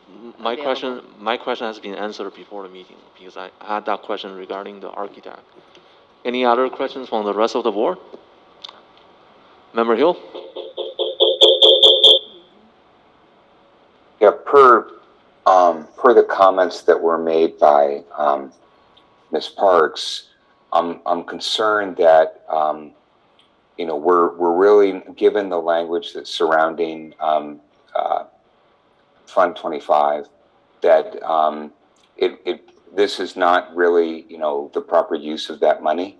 That money is used for overcrowding. And so I don't think in good conscience we can approve this, since it violates essentially the guidelines around that. And then the other concern that I have is when I hear the term ornamental, it starts to make me nervous. And it seems like it's similar to the proposal that was brought to us in the last meeting, where we were looking at doing landscaping for a school that we've just closed. So we're trying to make things look nice, but much of it is a cosmetic thing. And I think, as Ms. Parks had also indicated, these issues apply to lots of other schools. And so I don't think it's appropriate that we approve this at this point, but primarily because I don't think that this is a proper use of Fund 25 funds. So that's my input. Mr. Can you address that question? Sure. Yes, before we determined and specified this funding source, we did get a legal opinion, and we do have legal opinion that states we have the legal compliance to use the funds for this project. I guess So because I this is think a it would be merger of the school appropriate and if you we have could see increased that capacity in legal the school, opinion. that's why Fund 25 is eligible for this, right? Yes, that's one of the reasons, and there's also a nexus in the use of the funds for construction and modernizing and improvement of the facilities. Any other questions from the rest of the board? Or we're ready to move to make motions? I'd like to move that we postpone the voting on this. Member Hill? until Then I'd like to move that we postpone the voting on this item until the next meeting, because I'd like for staff to provide the legal opinion so that we can make sure that we've all seen it and we feel that we're on firm ground before we authorize the use of Fund 25 disbursements. Any second for that motion? No second, motion dies. Anybody want to propose alternative motion? I'll move approval of this item as presented by staff. Motion made by Member Grindal. Seconded by Member Nguyen. Member Grindal, how do you vote? Yes. Member Hill, how do you vote? Vote no. Member Nguyen, how do you vote? Yes. My vote is yes as well. Motion carries with 3 ayes and Member Hill dissented. Thank you. I guess what's the guest speaker's name? Thank you, Ms. Denny. Have a great rest of the night. Moving on to consent calendar personnel report. I move that we ratify the personnel report as presented. May I get a second? I'll second. Seconded by Member Nguyen. Member Grindal, how do you vote? I vote yes. Member Hill, how do you vote? Sorry, Member Chung, I was taking a note. What's the motion? Personnel report. I vote yes. Member Nguyen, how do you vote? Yes. My vote is yes. Motion carries with 4 ayes. Moving on to consent calendar, non-personnel items. I believe we have public speaker on 14.5 and 14.6, so I will move that we approve item 14.2, 2021 to 2022, revised school and classified work calendars. 14.3, contract with Shalom Staffing for special education teacher. 14.4, master contract with Aspect Solutions Inc. for special education services. May I get a second for these 3 items? I'll second. Second is by Member Nguyen. Member Grindal, how do you vote? I vote yes. Member Hill? I'm sorry, President Chung. Can you restate the motion? So approving consent calendar item 14.2 to 14.4, the 3 items on there. Okay, because the other ones have been pulled? No, because we have public comments. So the minutes has been pulled, but 14.5 and 14.6 have public comments. Okay, all right, yes, so you're saying 14.2 through 14.5? No, 14.2 to 14.4. Okay, yes, I approve. Member Nguyen? Yes. My vote is yes as well. Motion carries with 4 ayes. 14.4 warrant report. Ms. Gutierrez, can you bring in the public speaker?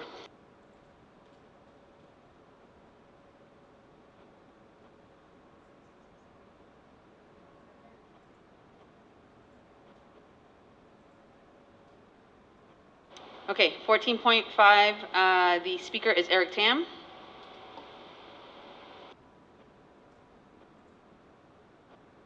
Eric Tam, you may begin. Hello. Hi, board members. Earlier tonight, I spoke about kind of just fiscal expenditures and how do we continue to just be critical of our spend. I was looking over the warrants. I wanted to highlight just several items of interest. First, we paid a Jeffrey View $9,900 for a videography contract for district-wide. I would love that we could maybe leverage some of our talented students at Memorial High and how we could create a project around that versus spending around $10,000. I do not know the specific scope of work, but I have filed a CPRA to learn more. Second, this is related to MBPI, or our bipolar needlepoint installation technology. Western Alliance showed 3 line items on page 8, which described NBPI installation.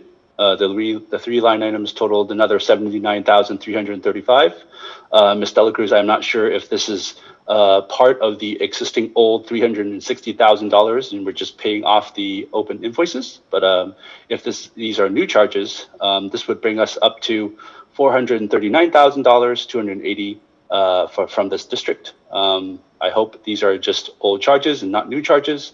If Ms. Dela Cruz could clarify, but that would be really sad if we're up to $440,000 on this technology spent.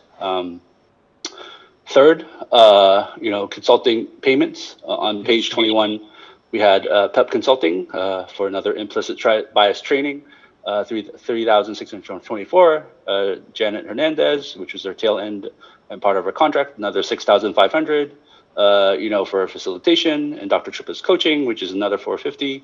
I know these are all part of, final contracts, but I hope that the board can continue to save costs by deferring these consulting contracts or not using consultants in general. And finally, on page 26, RGM Kramer for commissioning, testing, air balance project management. Ms. Dela Cruz, is this by any chance related to the Alpha Air testing contract that was brought to the board on June 17th? I've been just trying to track that one down. It was brought back on June 17th, and for the PO order of April 19th, I have not been able to see any Alpha Air testing warrants related in the past couple of months, and I maybe was asking if this is related. Board, I hope these line items can help you in your planning. Thank you. Thank you. Any other public speakers for this item? Okay. Bring back to the board. I move that we approve the warrant report as presented. Can I get a second? I'll second. Okay. Seconded by Member Grindal. Member Grindal, how do you vote? Yes. Member Hill? No, and the reason why is I share some of the concerns around the contracts that the speaker had just outlined. Member Grindal, Member Nguyen? Yes. My vote is yes. Motion carries with 3 ayes. Member Hill dissented, voted no. Moving on to 14.6, quarterly report on contracts, fiscal year 2020-21, fourth quarter. May I get do we have public speaker? Yes, President Zhang, we do have a public speaker on this item. It is Cindy Parks.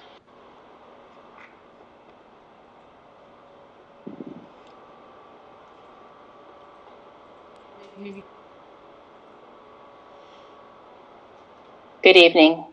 The background for this item says that the board has requested a report of all contracts for services over $10,000 be reviewed by the board on a quarterly basis. This report only includes contracts that have not been previously approved by the board. This report lists contracts from the fourth quarter of fiscal year 2020 through 21, which is April, May, June of 2021. It's nice to see these contracts were actually for the quarter indicated.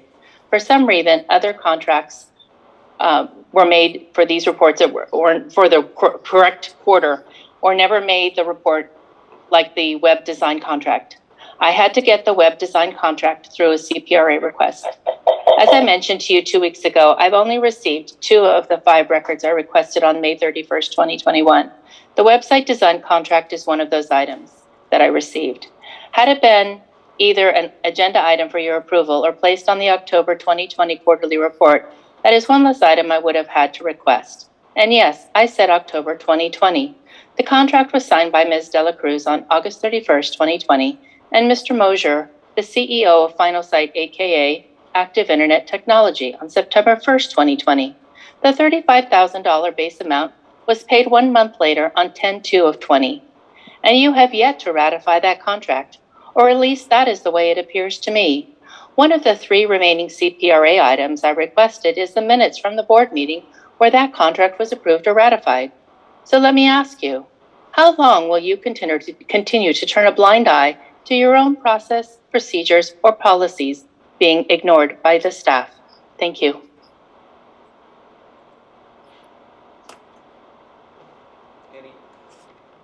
Any other public comments? Okay. Bring back to the board. Anybody ready to make motions? I'll move approval. Motion made by Member Grindel, seconded by Member Nguyen. Member Grindel, how do you vote? Yes. Member Hill?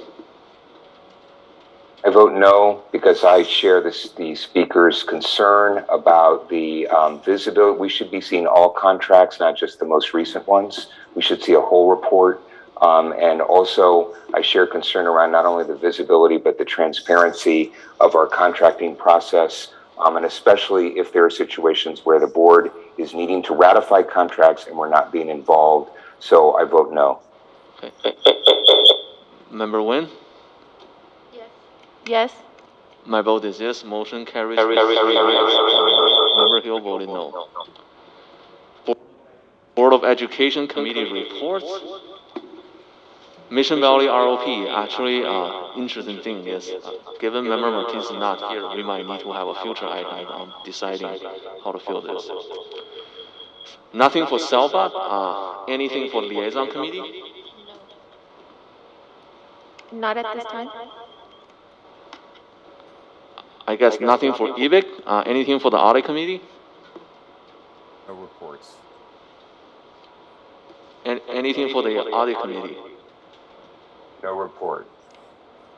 I guess it's no report, okay. I guess nothing for Tax Committee either. Moving on to Board of Education recognition and announcement. Member Grindel. I just want to congratulate everybody for the start of school. It's been, there's been some bumps, but it's great to see the happy children, and I know that our teachers and certified employees and staff and executive staff have worked really hard to make all this happen. So just happy to see the schools open and the students so happy. Also want to really recognize the tragedy that occurred in Afghanistan and how that's affected our community. We have a large Afghan community in our city, so in our area.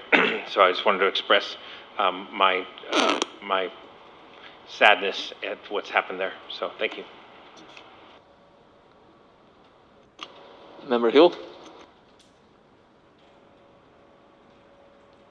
Yeah, I just want to echo Member Grindel's comments about, again, being thankful that we're back at school and that we're trying to get back to some level of normalcy. And I think that, despite some of the challenges and some of the,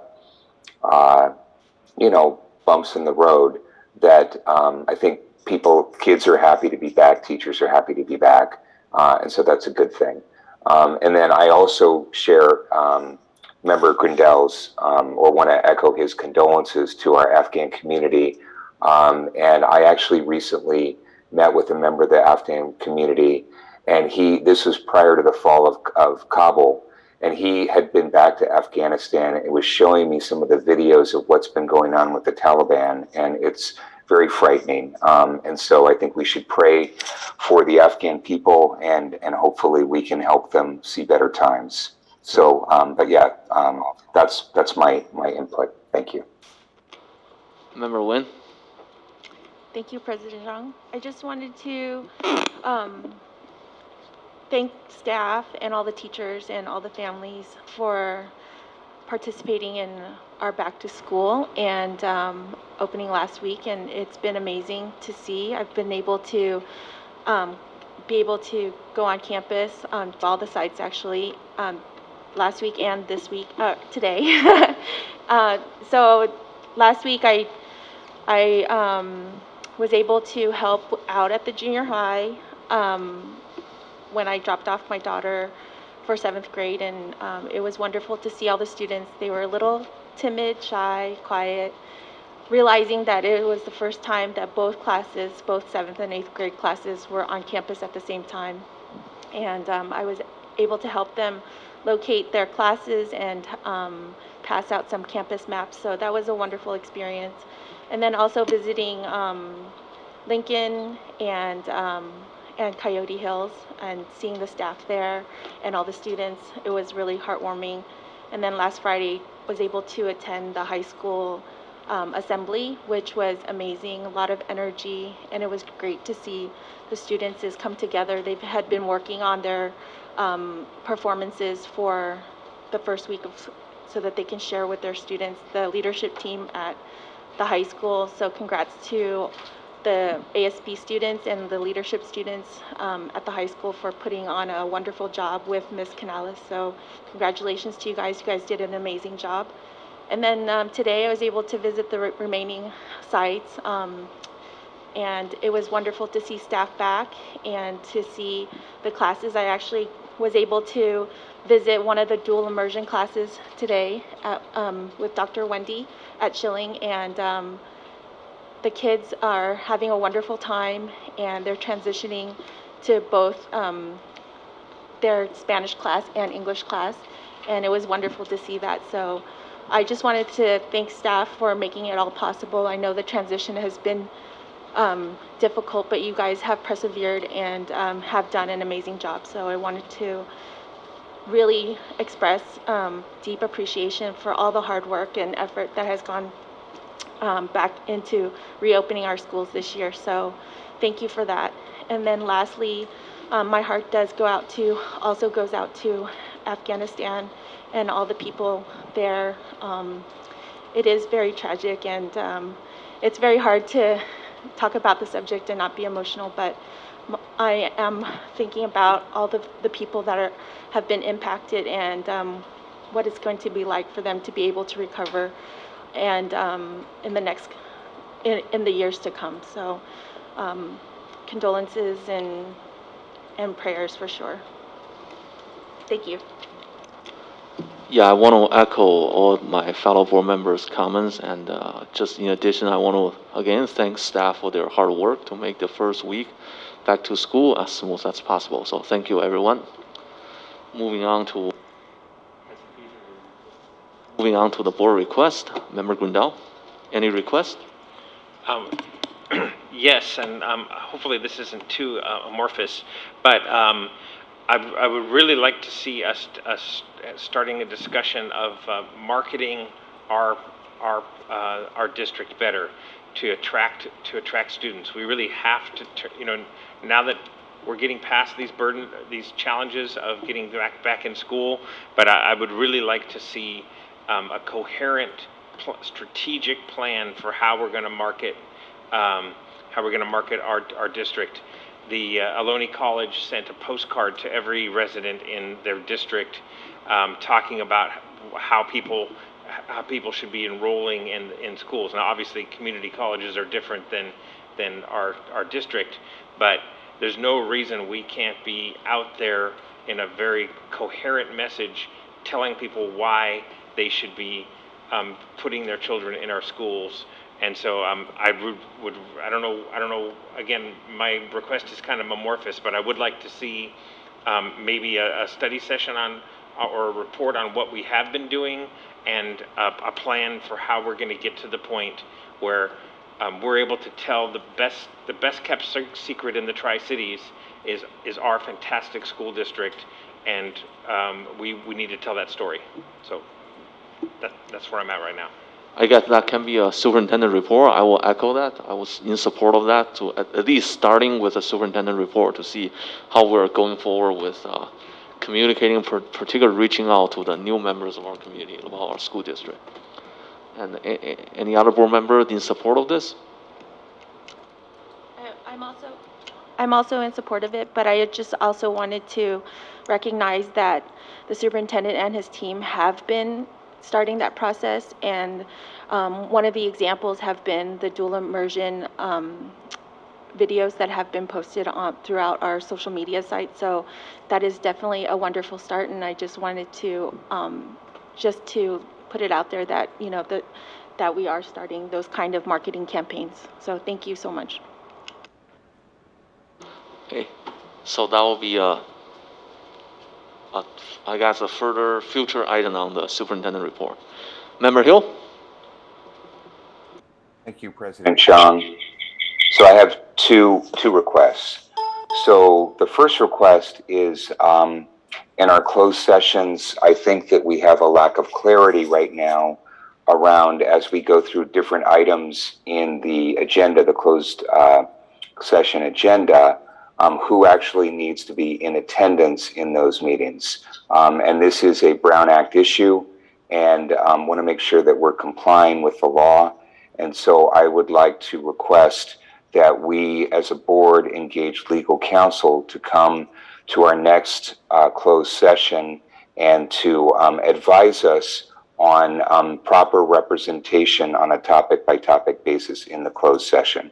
So that's my first request. Okay, I think I can support that one. I think we briefly talked about with superintendent, so hopefully, like, can we shoot for next closed session where? Can I get a second, third? Yeah, can I get a third? That the next closed session that superintendent will work with the legal counsel to clarify matters on that. My only question is wasn't whether my that request. discussion about is actually something we can talk about in closed session, but I'm Yeah, I'm fine with a report on that. I think that item might need to be talked about in an open session. Yeah, I think that will be an open session. I believe so. Yeah, so can we need try to bring- shoot for next meeting? Yes, and we can get clarity on whether it's more appropriate in closed or open as well. Okay. And My request is that we have legal counsel present so that they can articulate the rules, basically the guidelines, and we have an opportunity to discuss and clarify with them.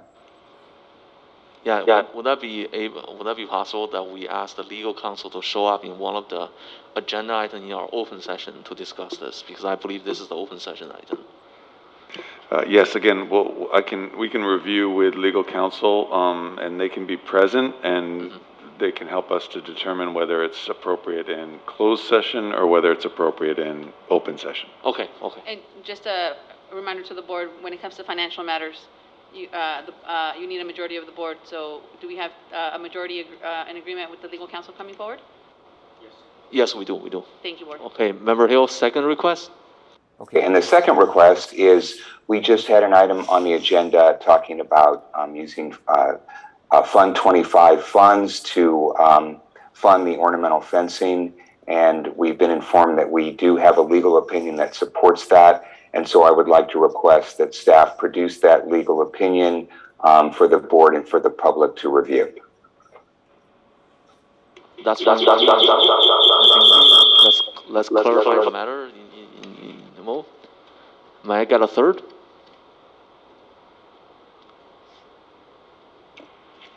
It's my understanding, not a lawyer, but that there's a fair amount of leeway in these funds. So I would not want to see a lot of expenditures on this. But if there can be a simple report presented to the board, I would support that.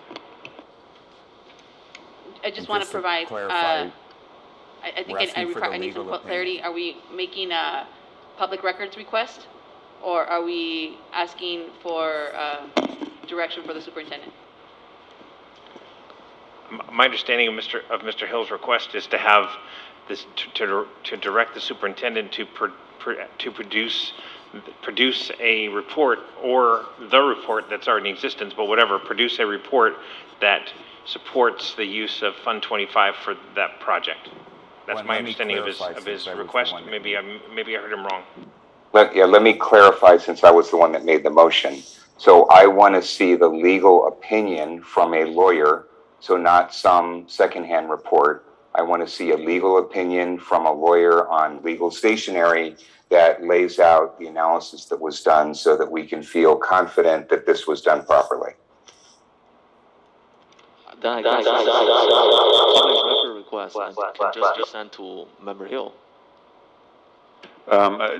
If the board wishes for us to provide the legal opinion, I think that's something that we can do for the board. Yeah, then sure, let's just provide the legal opinion to the board, then good. Okay. Member Nguyen? I have no requests at this time. No request for me either, and just look forward to our website going live, our COVID dashboard going live. I think our members of our committee are very concerned about the presence of a dashboard for COVID cases, and I think we promised them by the end of next week. Is that right? Okay. That's correct. Although tonight I did basically state the number of cases that we have, and that would be what would be on the COVID dashboard. Superintendent, conclusion remark? Thank you, President Chun. Just want to send out a special appreciation to our principals who have been caring so much as we start school, and really their dedication and their care and their attention to detail is just tremendous. And so really appreciate everything that they've done to make sure that our students, our staff, parents, families are all safe, and that school continues to start really well and in such a wonderful manner. Thank you. I move that we adjourn the meeting. May I get a second? I'll second. Seconded by Member Nguyen. Member Grindal, how do you vote? Yes. Member Hill? Yes. Member Nguyen? Yes. My vote is yes as well. Motion carries with 4 ayes. Meeting is adjourned at 9:23 p.m. Everybody have a great night. Bye-bye.